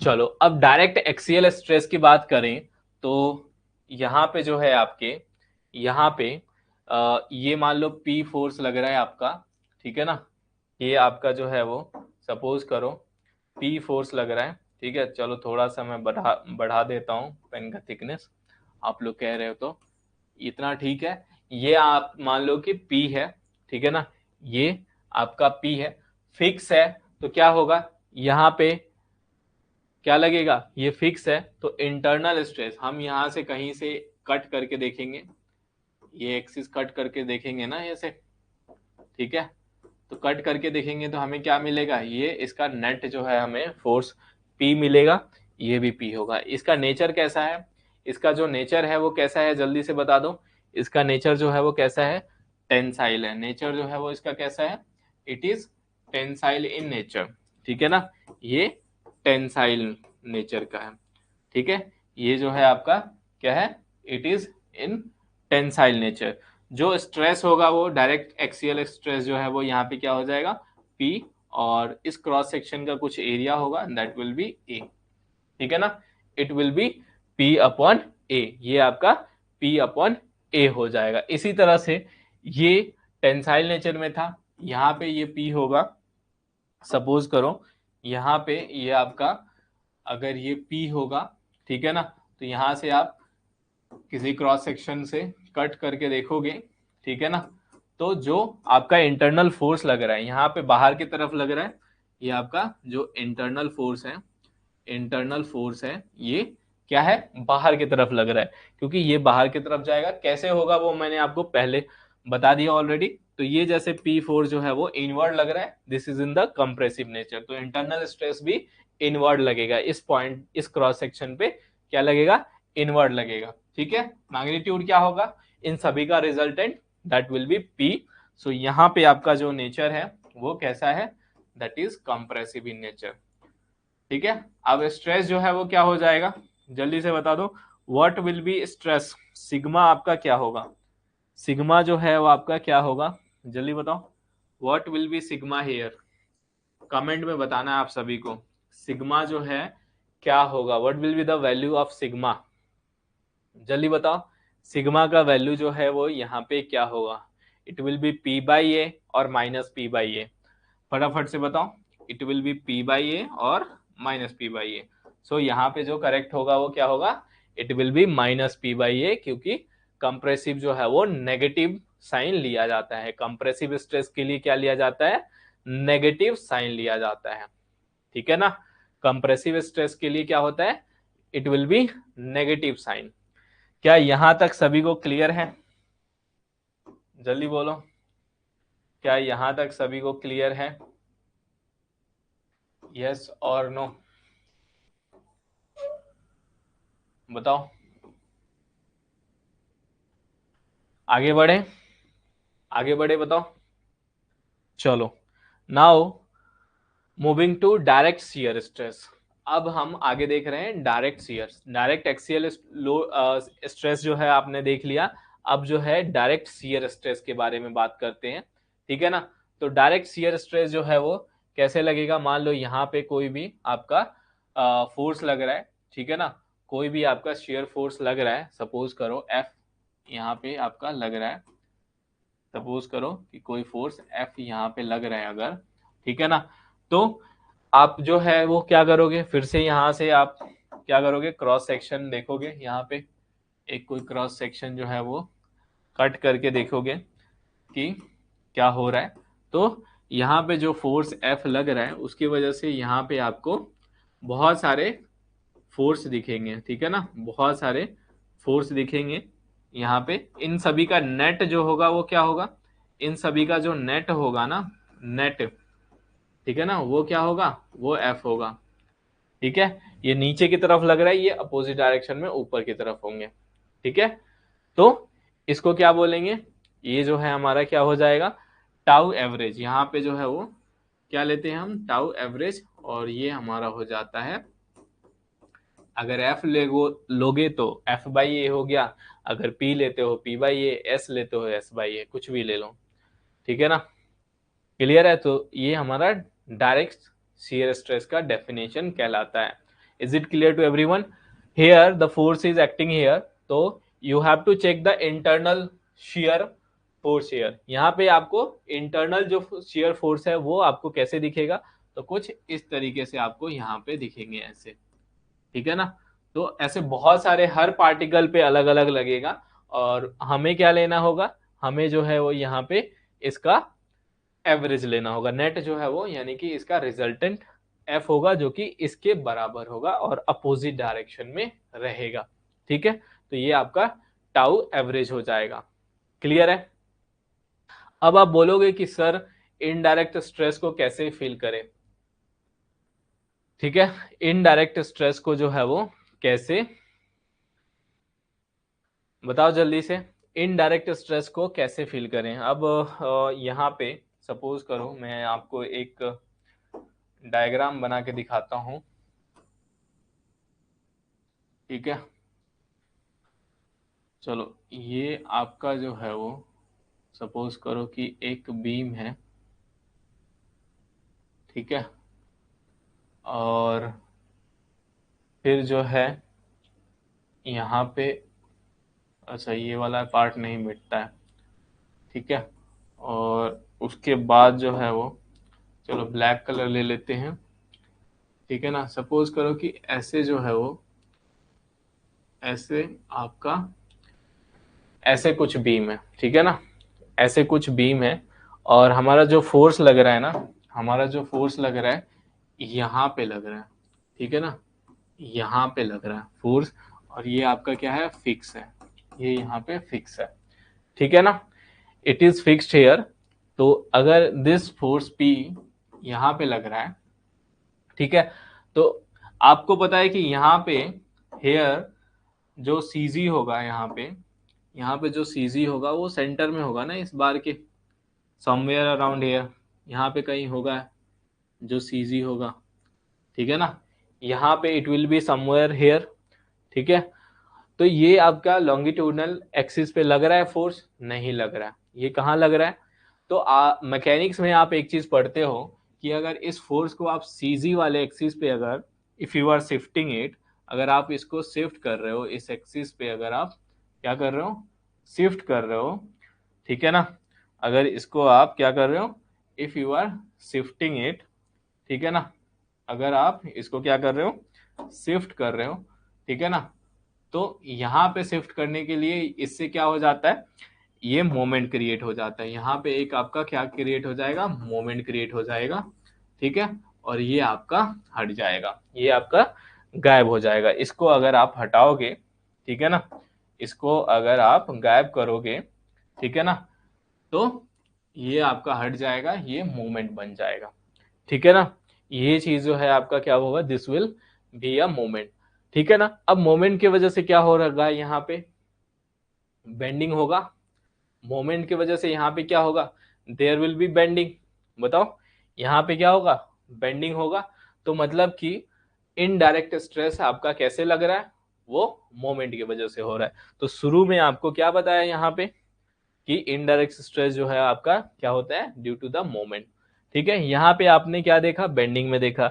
ये किस नेचर का है बता सकते हो, ठीक है, ये किस नेचर का है, कैन यू टेल मी, किस नेचर का है, जल्दी बताओ।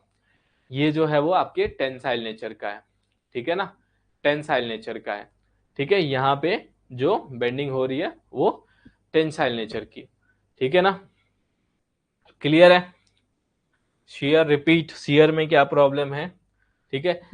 Hair the force is acting on this, force कहाँ एक्ट कर रहा है, ये ट्रांसवर्स फोर्स एक्ट कर रहा है, ट्रांसवर्स फोर्स एक्ट करेगा।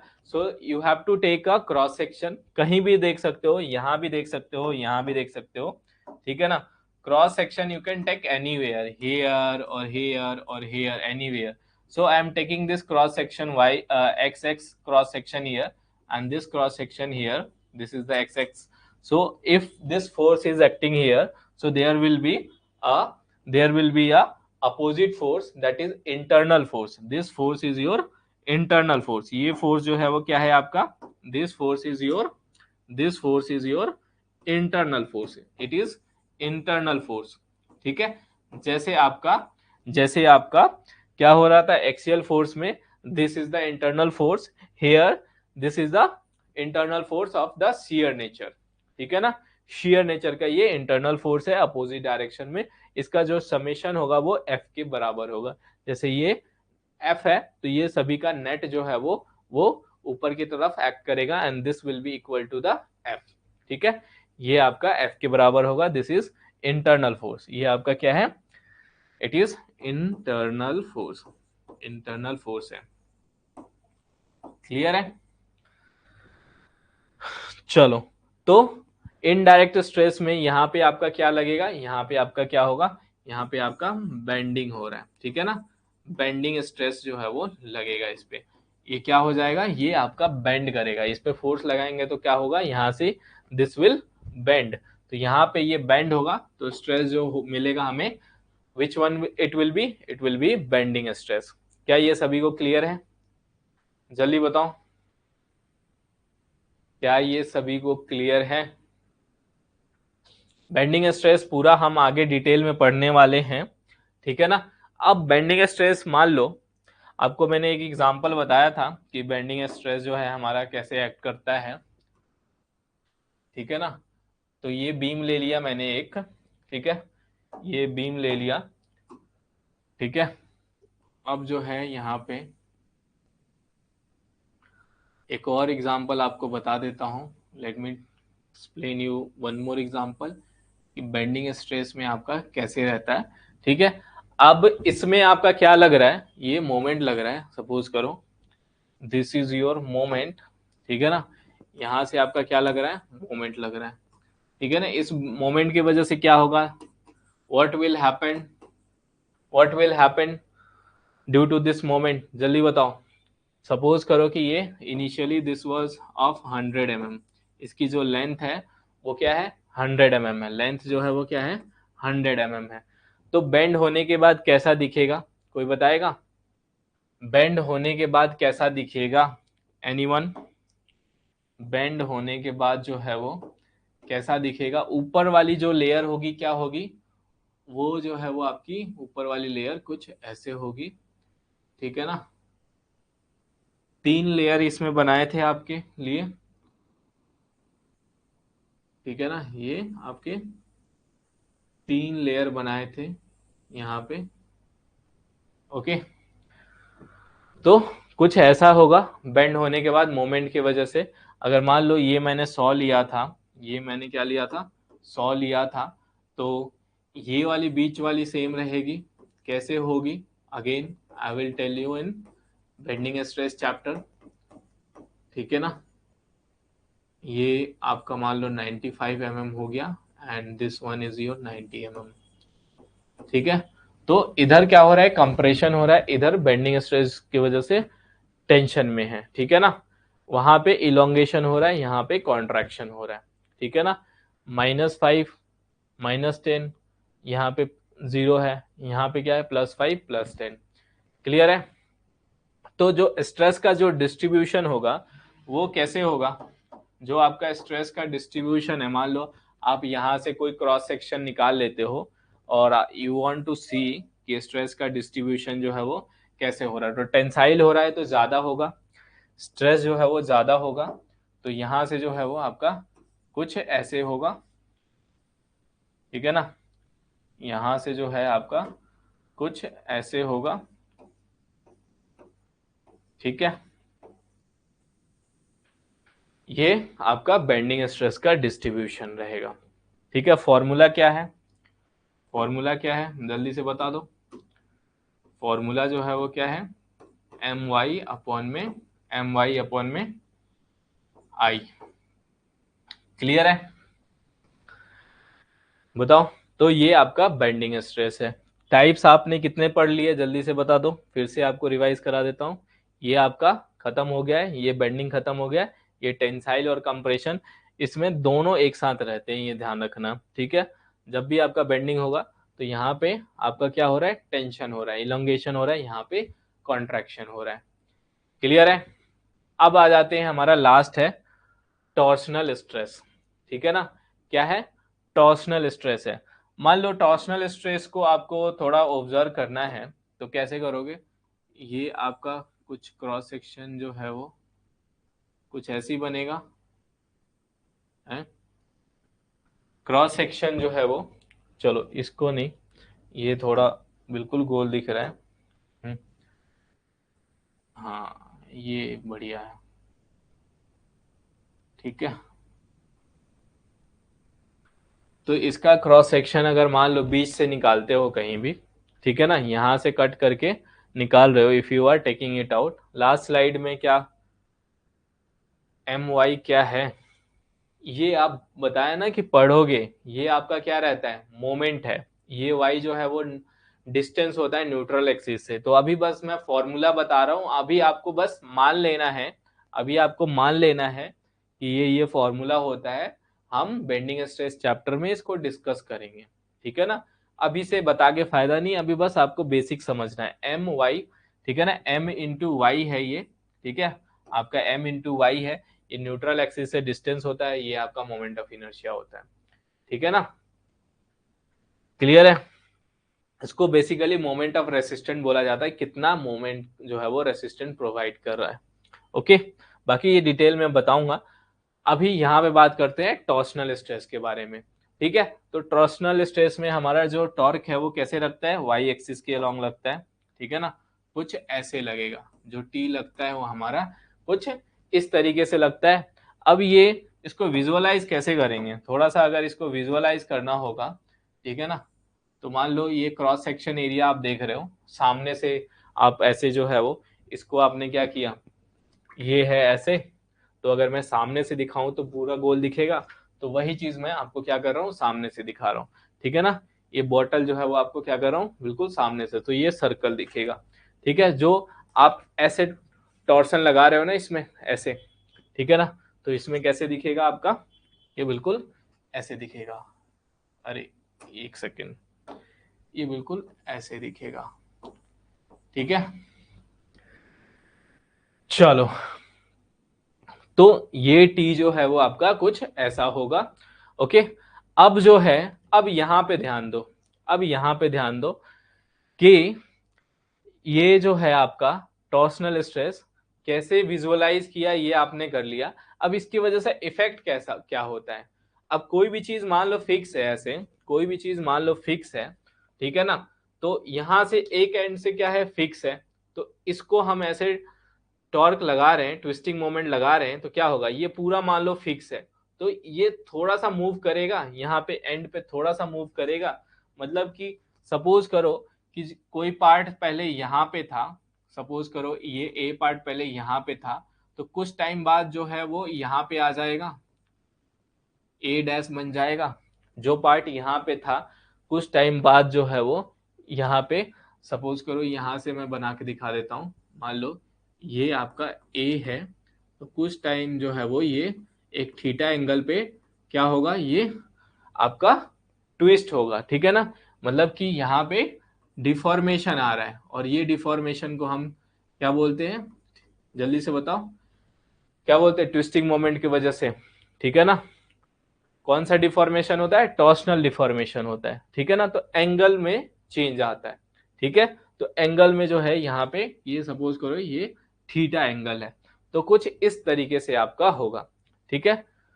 तो मान लो ये पॉइंट मैंने ले लिया बी पॉइंट, कहीं भी यहाँ पे मैं लूंगा बी पॉइंट, तो यहाँ पे क्या होगा, बी डैश होगा, यहाँ पे क्या होगा, this will be B dash, ठीक है। I am repeating in English again कि कभी भी if you are applying a twisting moment on a shaft that is fixed, ठीक है, तो क्या होगा, there will be some angular deformation, angular deformation होगा जिसको हम टॉर्सनल डिफॉर्मेशन बोलते हैं।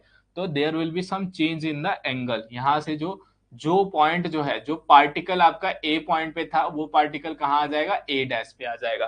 That particle which was earlier here after applying a twisting moment, it will transfer to here, ठीक है ना। ट्विस्टिंग मोमेंट की वजह से वो पार्टिकल मूव करके यहां चला जा रहा है, particle is moving from A to A dash, ठीक है। अगर पार्टिकल कोई बी पे होगा तो वो that will move to B dash, ठीक है ना। क्लियर है, क्लियर है, जल्दी बताओ, क्लियर है, यहां तक सभी को क्लियर है। अच्छा, जो हमारा टाउ होता है वो यहाँ पे अगर मान लो निकालना होगा तो क्या आ जाएगा, फॉर्मूला से जो है वो क्या आ जाएगा, टी इंटू आर अपॉन में जे। ये भी मैं इक्वेशन बताऊंगा कैसे आएगा, ठीक है ना, जब आप टॉर्सन इक्वेशन पढ़ोगे तब बताऊंगा कि ये फॉर्मूला कैसे आया। टॉर्सन इक्वेशन पढ़ोगे तो वहां पे बताऊंगा, बस अभी बस आपको बेसिक बता रहा हूँ कि ये चीजें होती है, ठीक है ना। सिर्फ हम डेफिनेशन बता रहे हैं, यहां से आपको मैं सिर्फ ये जो स्ट्रेस के क्लासिफिकेशन थे ना, ये बस आपको एक्सप्लेन करना था, और ये यहाँ पूरा स्ट्रेस का क्लासिफिकेशन खत्म होता है, ठीक है ना।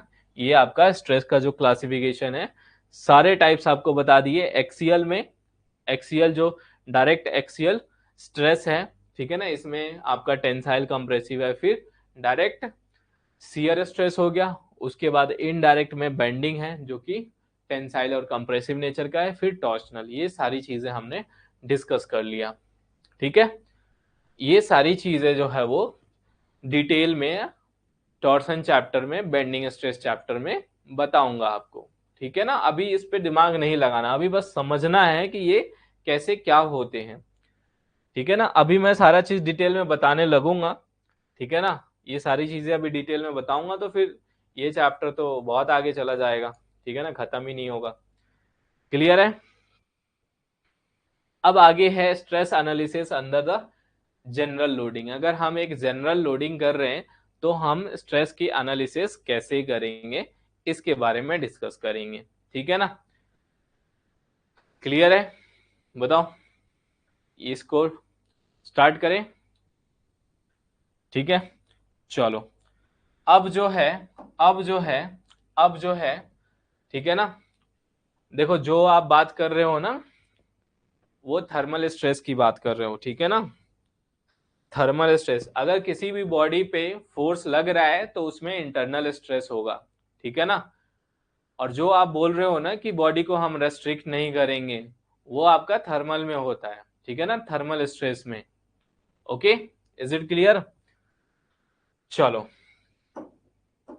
थर्मल स्ट्रेस आगे पढ़ोगे, सेकंड चैप्टर थर्मल स्ट्रेस के रखा हुआ है स्ट्रेन एनर्जी के लिए, ठीक है। सो सपोज करो कि ये हमारा कोई भी एक बॉडी है, ठीक है ना। तो इसके डायरेक्शन, बहुत सारे डायरेक्शन में इस पे फोर्स लगेगा, ठीक है ना, बहुत सारे डायरेक्शन में फोर्स लग सकता है।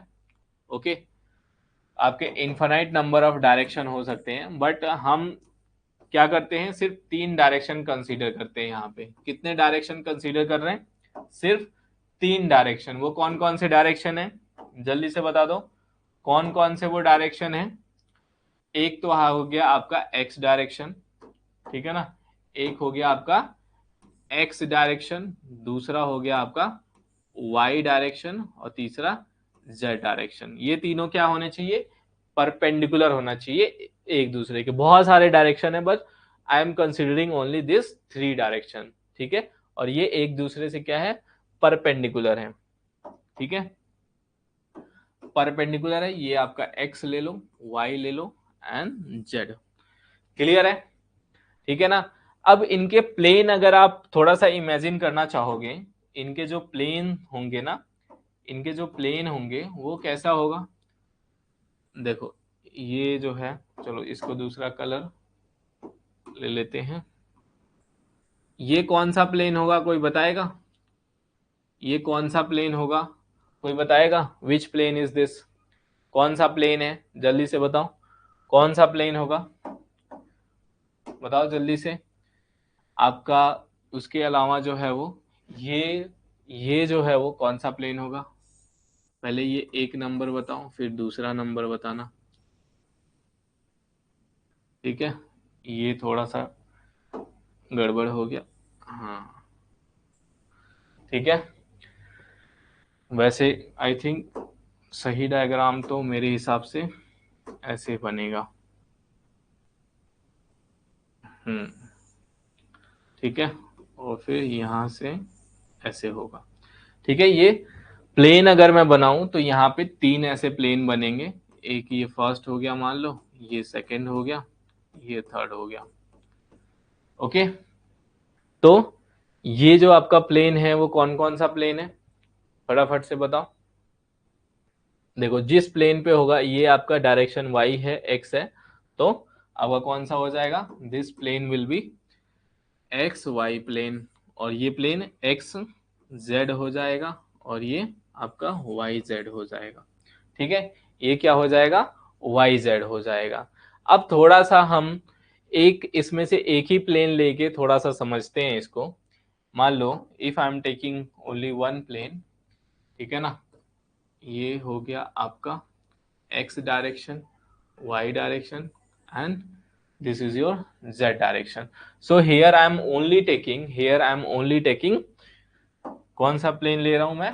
सिर्फ जो है वो आपका यहाँ पे मैं, ठीक है, यहाँ पे मैं सिर्फ ये प्लेन जो है वो कंसीडर कर रहा हूँ, ठीक है ना, ये प्लेन जो है वो कंसीडर कर रहा हूँ, ठीक है, जिसका नाम है वाई जेड, ठीक है, एक्स जेड एंड वाई, ठीक है। अब वाई जेड प्लेन में कौन कौन सा, इस प्लेन में कौन कौन सा स्ट्रेस लगेगा, इसके बारे में डिस्कशन करेंगे, ठीक है ना। तो यहाँ पे एक्स डायरेक्शन में कौन सा फोर्स लगे, कौन सा स्ट्रेस होगा, कोई बताएगा? यहां से मान लो एक्स डायरेक्शन में जो स्ट्रेस होगा वो कौन सा लगेगा? इसके बिल्कुल वाई जेड जो प्लेन है, इसके क्या है, बिल्कुल परपेंडिकुलर है। ये आपका क्या है? परपेंडिकुलर है, ठीक है। फिर यहां से एक जो स्ट्रेस होगा, मतलब कि किसी भी प्लेन पे, किसी एक प्लेन पे आपके 3 डायरेक्शन में स्ट्रेस होंगे, ठीक है, 3 डायरेक्शन में आपके स्ट्रेस लगेंगे। ये क्लियर है सभी को? अब देखो, ठीक है, ये आपका कौन सा होगा? एक्सियल होगा, ठीक है ना, जिसको हम क्या डिनोट करेंगे? We can write it as a sigma X X, ठीक है, ये क्या होगा, ये इसके इस प्लेन के क्या है, पैरेलल है, ठीक है ना, इस प्लेन के पैरेलल है, तो ये क्या होगा, टाउ। और इसको डिनोट कैसे करेंगे, जल्दी से बता दो, इसको डिनोट कैसे करेंगे, जल्दी बताओ, डिनोट कैसे करेंगे फटाफट से। देखो यहां पे आपको क्या करना है कि इन दोनों में टाउ एक्स लिखना है, क्योंकि ये आपका एक्स डायरेक्शन में है, परपेंडिकुलर डायरेक्शन है इसका, और यहाँ पे भी एक्स लिखना है। अब देखो ये वाला किस डायरेक्शन में जा रहा है, वाई डायरेक्शन में जा रहा है, तो टाउ एक्स वाई लिख देंगे, और ये वाला किस डायरेक्शन में जा रहा है, जेड डायरेक्शन में, तो टाउ एक्स जेड लिख देंगे, ठीक है। टाउ एक्स वाई हो गया, टाउ एक्स जेड। तो ये तो हमने सिर्फ बात किया किस प्लेन का, ये हमने बात किया सिर्फ एक ही प्लेन का, जो कि है आपका वाई जेड प्लेन। ऐसे कितने टोटल प्लेन होते हैं किसी भी बॉडी पे, तीन जो है वो हमारे प्लेन होते हैं, एक वाई जेड हो गया, एक एक्स वाई हो गया, एक एक्स जेड हो गया, ठीक है। बताओ क्या ये सभी को समझ में आया। अब यहाँ पे मान लो मैं टाउ एक्स वाई की ही बात करूं, ठीक है ना, तो इसके बारे में अगर मैं बताऊं आपको थोड़ा सा, ये आपका जो x है, ये x है वो क्या बताता है आपको, ये x जो है वो क्या बताता है कि वाई जेड प्लेन है, ठीक है ना। अगर यहाँ पे x है, टाउ के साथ ऐसे हमेशा होगा, tau X Y, tau X Z, या टाउ वाई जेड ऐसे होगा, तो ये पहला वाला जो है वो आपके बताएगा कि ये प्लेन है, मतलब अगर x होगा तो वाई जेड होगा, अगर y होगा तो जेड एक्स होगा, तो ये आपकी प्लेन को बताता है, ये आपको क्या बताता है, इसको प्लेन के डायरेक्शन के बारे में, कौन सा प्लेन है ये बताता है, और ये क्या बताता है, डायरेक्शन बताता है कि किस डायरेक्शन में लग रहा है, यानी कि यहाँ पे जो है वो आपका वाई डायरेक्शन में लग रहा है, ठीक है ना, वाई डायरेक्शन में लग रहा है, it is applied in Y direction. क्या ये समझ में आ गया कि टाउ का, यहाँ पे तो आपको पता है एक्स एक्स है, ये एक्स एक्स होगा या वाई वाई होगा, नॉर्मली हम सिग्मा एक्स लिखते हैं, तो ये जिसमें होगा वैसे ही लगेगा। तो इज इट क्लियर, बताओ। ये सिर्फ हमने एक प्लेन के लिए पढ़ा, अभी आपको तीनों प्लेन के लिए बताऊंगा, ठीक है ना, तीनों प्लेन के लिए अभी बताने वाला हूं। यहां तक सभी को क्लियर हो गया, जल्दी बताओ, क्या यहां तक सभी को क्लियर है, बोलो। सभी को समझ में आ रहा है, मजा आ रहा है। Y shear is in Y Z direction, अभी तो बताया, ये देखो, क्योंकि ट्रांसवर्स डायरेक्शन में होता है ना, शेयर जो है आपके लॉन्गिट्यूडनल एक्सिस, ये आपका this is your longitudinal axis, और शेयर जो है इसके हमेशा ट्रांसवर्स डायरेक्शन में होता है, ठीक है ना। और ट्रांसवर्स डायरेक्शन दो होते हैं ना, ट्रांसवर्स डायरेक्शन आपके क्या होते हैं, दो होते हैं, ठीक है। तो कोई भी क्रॉस सेक्शन है आपका, मान लो ऐसे, ठीक है, तो ये इस डायरेक्शन, ये परपेंडिकुलर डायरेक्शन होगा, तो शेयर जो है वो इस पे लगेगा, इस पे लगेगा, इस पे लगेगा, इस पे लगेगा, ठीक है ना, तो ट्रांसवर्स डायरेक्शन में होता है, ठीक है।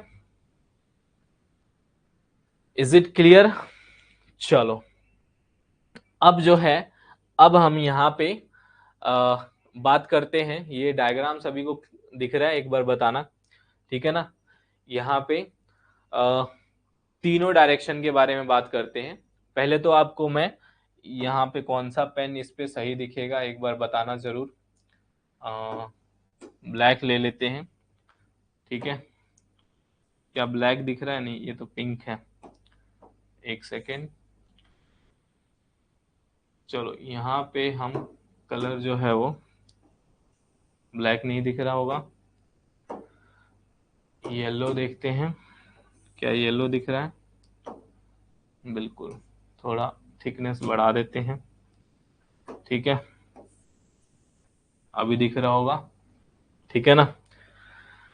ये एक डायरेक्शन हो गया, ये आपका एक डायरेक्शन हो गया, ठीक है, और एक और डायरेक्शन आपका जेड डायरेक्शन हो गया,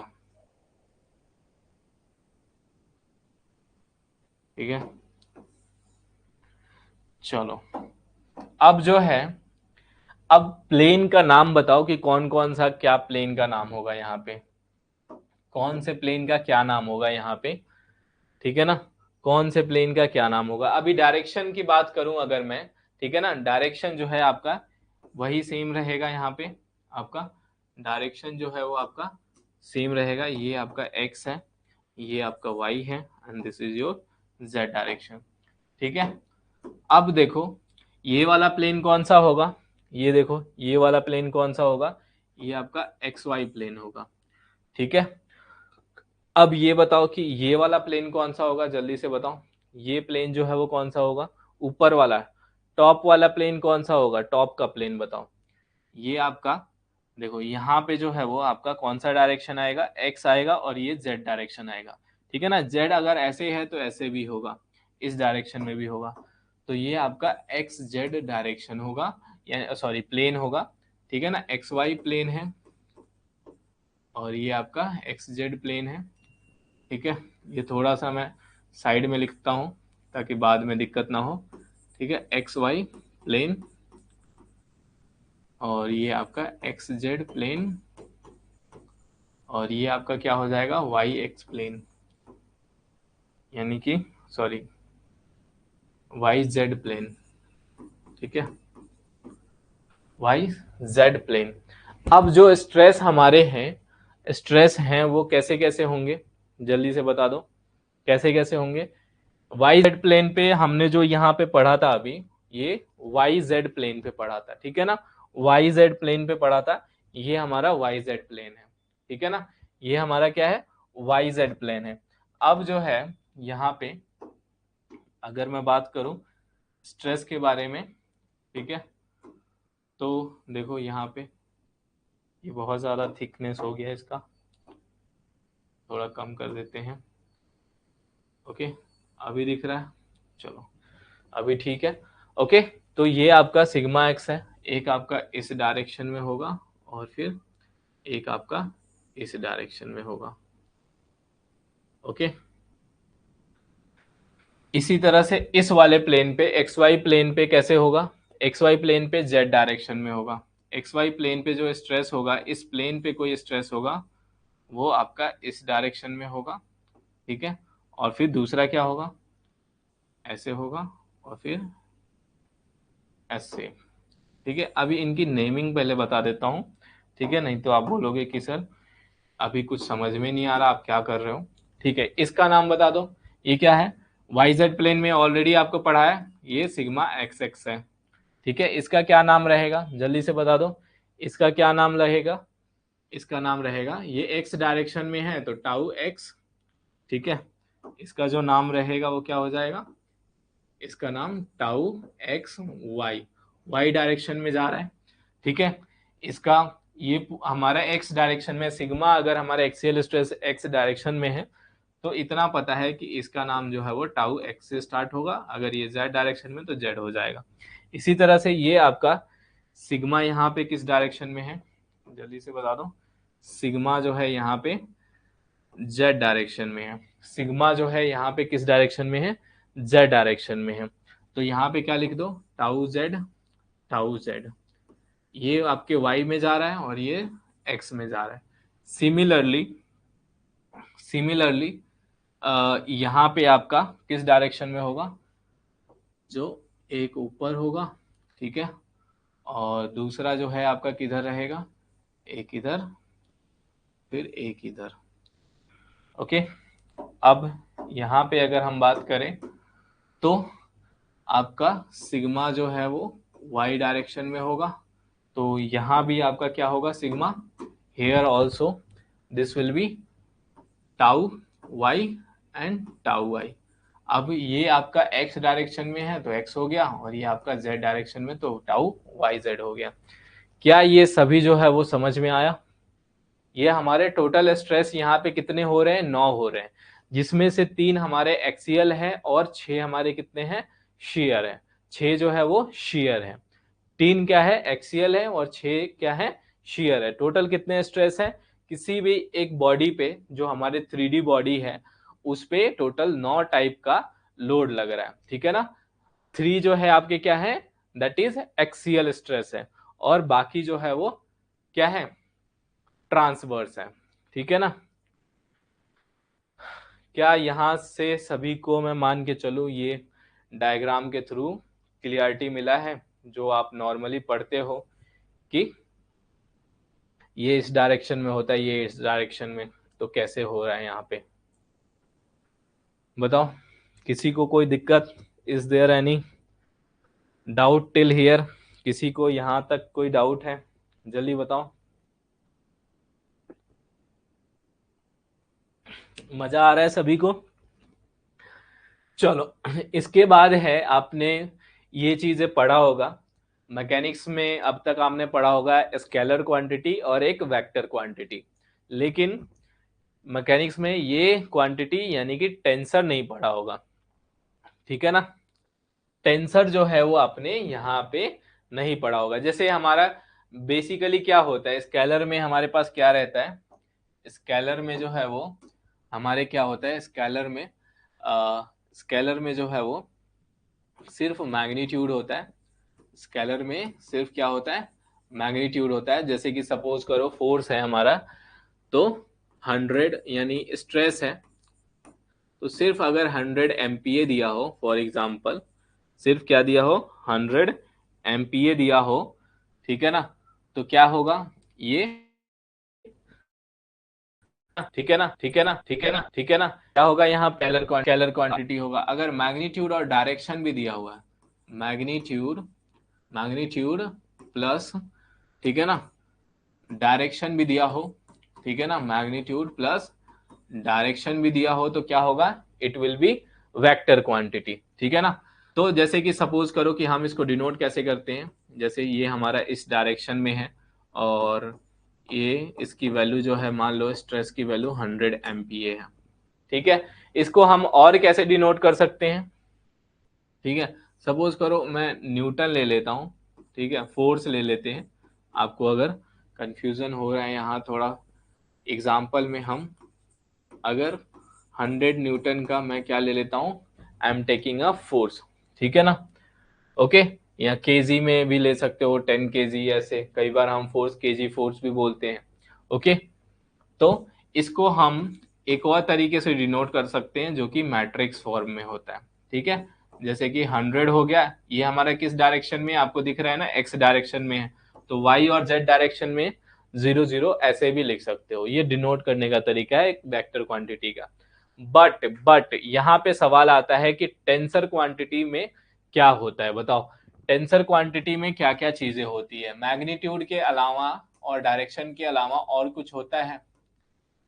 जल्दी से बताओ। मैग्नीट्यूड हो गया, डायरेक्शन हो गया, जल्दी से बताओ। टेंसर क्वांटिटी में और तीसरी चीज क्या होती है? What is the third thing in the tensor जो वेक्टर से अलग बनाता है टेंसर को? बताओ फटाफट से। मोर देन वन डायरेक्शन ना। चैतन्य इन अ प्लेन, वेरी गुड। चलो, यहाँ पे क्या होना चाहिए, यहाँ पे हमारा प्लेन भी नोन होना चाहिए, क्योंकि अभी आपने देखा ना, अभी आपने देखा, अभी आपने क्या देखा कि 3 प्लेन मिले, एक ही बॉडी पे हमें 3 प्लेन मिले। अभी मैं एक एग्जांपल बताऊंगा। सबसे पहले टेंसर क्वांटिटी के बारे में आपको बता दूं। Tensor are the quantity which are characterized by magnitude, direction and plane. Magnitude, direction और प्लेन। इसके एग्जांपल जैसे देख लो, स्ट्रेस हो गया, स्ट्रेन हो गया, मोमेंट ऑफ इनर्शिया हो गया, ठीक है। तो ये एग्जांपल्स हैं, मतलब कि ये तीनों चीजें होगा तभी वो क्वांटिटी आपका क्या कहलाएगा, टेंसर कहलाएगा। जब क्या होगा, जब वहां पे प्लेन भी डिफाइंड होगा। अब मैं आपको ये चीज को फील करा देता हूं। सपोज करो यहाँ पे हम एग्जांपल ले रहे थे, मैं आपको बोल रहा हूं एक एग्जांपल ले लेता हूं, ठीक है ना। सपोज करो मैं आपसे एक क्वेश्चन पूछता हूं कि एक जो है 100 एमपीए का स्ट्रेस है एक्स डायरेक्शन में, ठीक है ना, कहाँ पे लग रहा है, एक्स डायरेक्शन में लग रहा है, ठीक है ना, 100 एमपीए एक्स डायरेक्शन में। अब आप बता सकते हो कि इसमें से कौन सा होगा? क्या आप बता सकते हो कि इसमें से कौन सा होगा? जल्दी बताओ, इसमें से कौन सा होगा? Sir, how you decided the sigma direction in the previous slide? यहाँ पे सिग्मा का डायरेक्शन देखो, वाई जेड प्लेन है, ठीक है ना, तो वाई जेड प्लेन के परपेंडिकुलर कौन सा होगा? वाई जेड है, परपेंडिकुलर एक्स होगा, ठीक है ना। यहाँ पे प्लेन कौन सा, एक्स जेड है, इसके परपेंडिकुलर क्या होगा, क्योंकि हमारा सिग्मा एक्सियल स्ट्रेस परपेंडिकुलर होता है, किसी भी प्लेन के क्या होता है, परपेंडिकुलर होता है। अगर ये वाई जेड होगा, ठीक है ना, तो ये आपका एक्स डायरेक्शन होगा, अगर ये एक्स जेड होगा तो ये वाई होगा, ठीक है ना। अगर ये आपका कौन सा, ये एक और प्लेन ले लो, एक्स वाई होगा, तो ये सिग्मा परपेंडिकुलर होगा। सो ये डायरेक्शन होता है, ठीक है। तो यहाँ पे 100 एमपीए बोला, एक्स डायरेक्शन बोला। अब एक्स डायरेक्शन में आपका क्या है, एक्स डायरेक्शन में अगर देखोगे यहाँ पे, एक्स डायरेक्शन में अगर यहाँ पे आप देख रहे हो, तो एक्स डायरेक्शन में ये भी है, एक्स डायरेक्शन में ये भी है, और एक्स डायरेक्शन में ये भी है, ठीक है ना। तो वही मैं आपसे बोलता हूं कि एक्स डायरेक्शन 100 एमपीए, अगर मैं बोल देता हूं कि आपका एक्स वाई प्लेन है, ठीक है ना, एक्स वाई प्लेन बोलता हूं, तो आप फटाफट से एक्स वाई प्लेन में देख लोगे कि एक्स वाई प्लेन में एक्स डायरेक्शन में कौन सा है, तो टाउ जेड एक्स हो जाएगा, ठीक है। तो प्लेन बताना भी इंपॉर्टेंट है, मतलब कि यहाँ पे आपका जब तक प्लेन नहीं गिवन होगा, ठीक है ना, मान लो आपको बताया एक्स वाई प्लेन गिवन होगा, तो फिर आपका क्या होगा, कौन सा होगा, ये टाउ जेड एक्स हो जाएगा, ठीक है। तो टेंसर क्वांटिटीज समझने के लिए हमें प्लेन की भी जरूरत पड़ेगी, मतलब कि स्ट्रेस का आपको कौन सा टाइप का स्ट्रेस है, मैग्नीट्यूड भी चाहिए, डायरेक्शन भी चाहिए और प्लेन भी चाहिए, तो आप इजिली फाइंड आउट कर सकते हो, ठीक है ना। क्या ये सभी को क्लियर हो गया, बताओ। टेंसर क्वांटिटी क्या होता है सभी को क्लियर हो गया, और उसके लिए क्या क्या रिक्वायरमेंट है, टेंसर क्वांटिटी होता क्या है, जिसकी मैग्नीट्यूड भी होती है, डायरेक्शन भी होती है और प्लेन भी चाहिए होता है, ठीक है ना, कि किस प्लेन में वो एक्ट कर रहा है। चलो, क्रिस्टल क्लियर हो गया, ठीक है। तो यहां तक जो है आपका था। अब जो है अगर मैं स्ट्रेस टेंसर का बात करूं, यहां पे आप देख सकते हो, तो हम इसको मैट्रिक्स के फॉर्म में भी लिख सकते हैं। हम इसको क्या करते हैं, मैट्रिक्स के फॉर्म में हम नॉर्मली इसको रिप्रेजेंट करते हैं। जैसे कि आपको एग्जाम्पल बता देता हूं, नॉर्मली आप ऐसे भी शो कर सकते हो, और अगर आपको शॉर्ट में देखो, जब भी आप लिखोगे कहीं पे तो इतना बड़ा डायग्राम बनाओगे तो बहुत टाइम लगेगा, तो इसी चीज को सिंपलेस्ट वे में अगर आपको क्या करना हो, अगर शो करना हो, तो आप क्या करोगे, एक मैट्रिक्स बनाओगे, और मैट्रिक्स का ऑर्डर क्या होगा, 3x3 का मैट्रिक्स होगा, 3, ठीक है। टोटल कितने स्ट्रेस है हमारे, टोटल 9 है, ठीक है। अब यहाँ पे क्या होता है, x हो गया, y हो गया, z हो गया, यहाँ पे भी x हो गया, y हो गया, z हो गया। इसका ये जो रो होगा ना, ये प्लेन का रो होगा, ये जो रो होगा आपका क्या होगा, प्लेन का रो होगा। मतलब कि यहाँ पे मान लो x है, तो ये यहाँ पे जो हमारा ये रो का प्लेन होगा वो yz प्लेन होगा, यहाँ पे जो प्लेन होगा वो क्या होगा, xz प्लेन होगा, और यहाँ पे जो प्लेन होगा वो क्या होगा, ये हो जाएगा xy प्लेन हो जाएगा, ठीक है। अब आपको पता है कि ये डायगोनल जो बनता है वो एक्सियल स्ट्रेस का डायगोनल होता है, डायगोनल जो बनता है वो एक्सियल स्ट्रेस का डायगोनल होता है, ठीक है। इसको मैं दूसरे कलर से लिखता हूं यहाँ पे, ये आपका सिग्मा एक्स एक्स होता है, ठीक है ना। ऐसे क्रॉस भी देखोगे तो सिग्मा एक्स एक्स होगा, और ये सिग्मा वाई वाई हो जाएगा, और ये आपका सिग्मा जेड जेड हो जाएगा, ठीक है ना। ये जेड है, ये भी जेड है, ठीक है। अब यहाँ पे क्या होगा बताओ, ये आपके जो है वो यहाँ पे टाउ रहता है, टाउ। अब इसका जो है वो क्या होगा, एक्स वाई होगा या वाई एक्स होगा, पहले आप नीचे वाला लिखोगे और फिर आप ऊपर वाला लिखोगे, ठीक है। तो इसी तरह से ये टाउ जेड एक्स हो जाएगा, ये आपका टाउ क्या होगा, एक्स वाई, ठीक है, और ये आपका टाउ एक्स जेड, ठीक है। यहाँ पे आपका क्या हो जाएगा, यहाँ पे टाउ वाई जेड, एंड यहाँ पे टाउ जेड वाई, ठीक है, क्लियर है। तो डायगोनली जो है आपका एक्सियल स्ट्रेस होगा, बाकी आपके शियर स्ट्रेस होंगे, ठीक है। ये 3 है आपका, ठीक है। यहाँ पे देखा जाए तो ये ऐसे है आपका, ये आपका नॉर्मल स्ट्रेस है, ठीक है ना, और बाकी आपका शियर स्ट्रेस है। क्लियर है ये सभी को, जल्दी बताओ, क्लियर है सभी को? बोलो। तो इसी चीज को हम मैट्रिक्स के फॉर्म में भी रिप्रेजेंट करते हैं, ठीक है, इसको हम मैट्रिक्स के फॉर्म में रिप्रेजेंट करते हैं। ओके, टाइम होने वाला है, कोई बात नहीं, टॉपिक यहीं तक रखेंगे, ठीक है। चलो, इसमें इसमें एक चीज होता है, जो शियर स्ट्रेस होते हैं ना, ये कॉम्प्लीमेंट्री होते हैं। जैसे ये वाला जो शियर स्ट्रेस है वो इसके बराबर होता है, ठीक है ना। कॉम्प्लीमेंट्री शियर स्ट्रेस होते हैं, यानी कि अगर मैं बात करूं,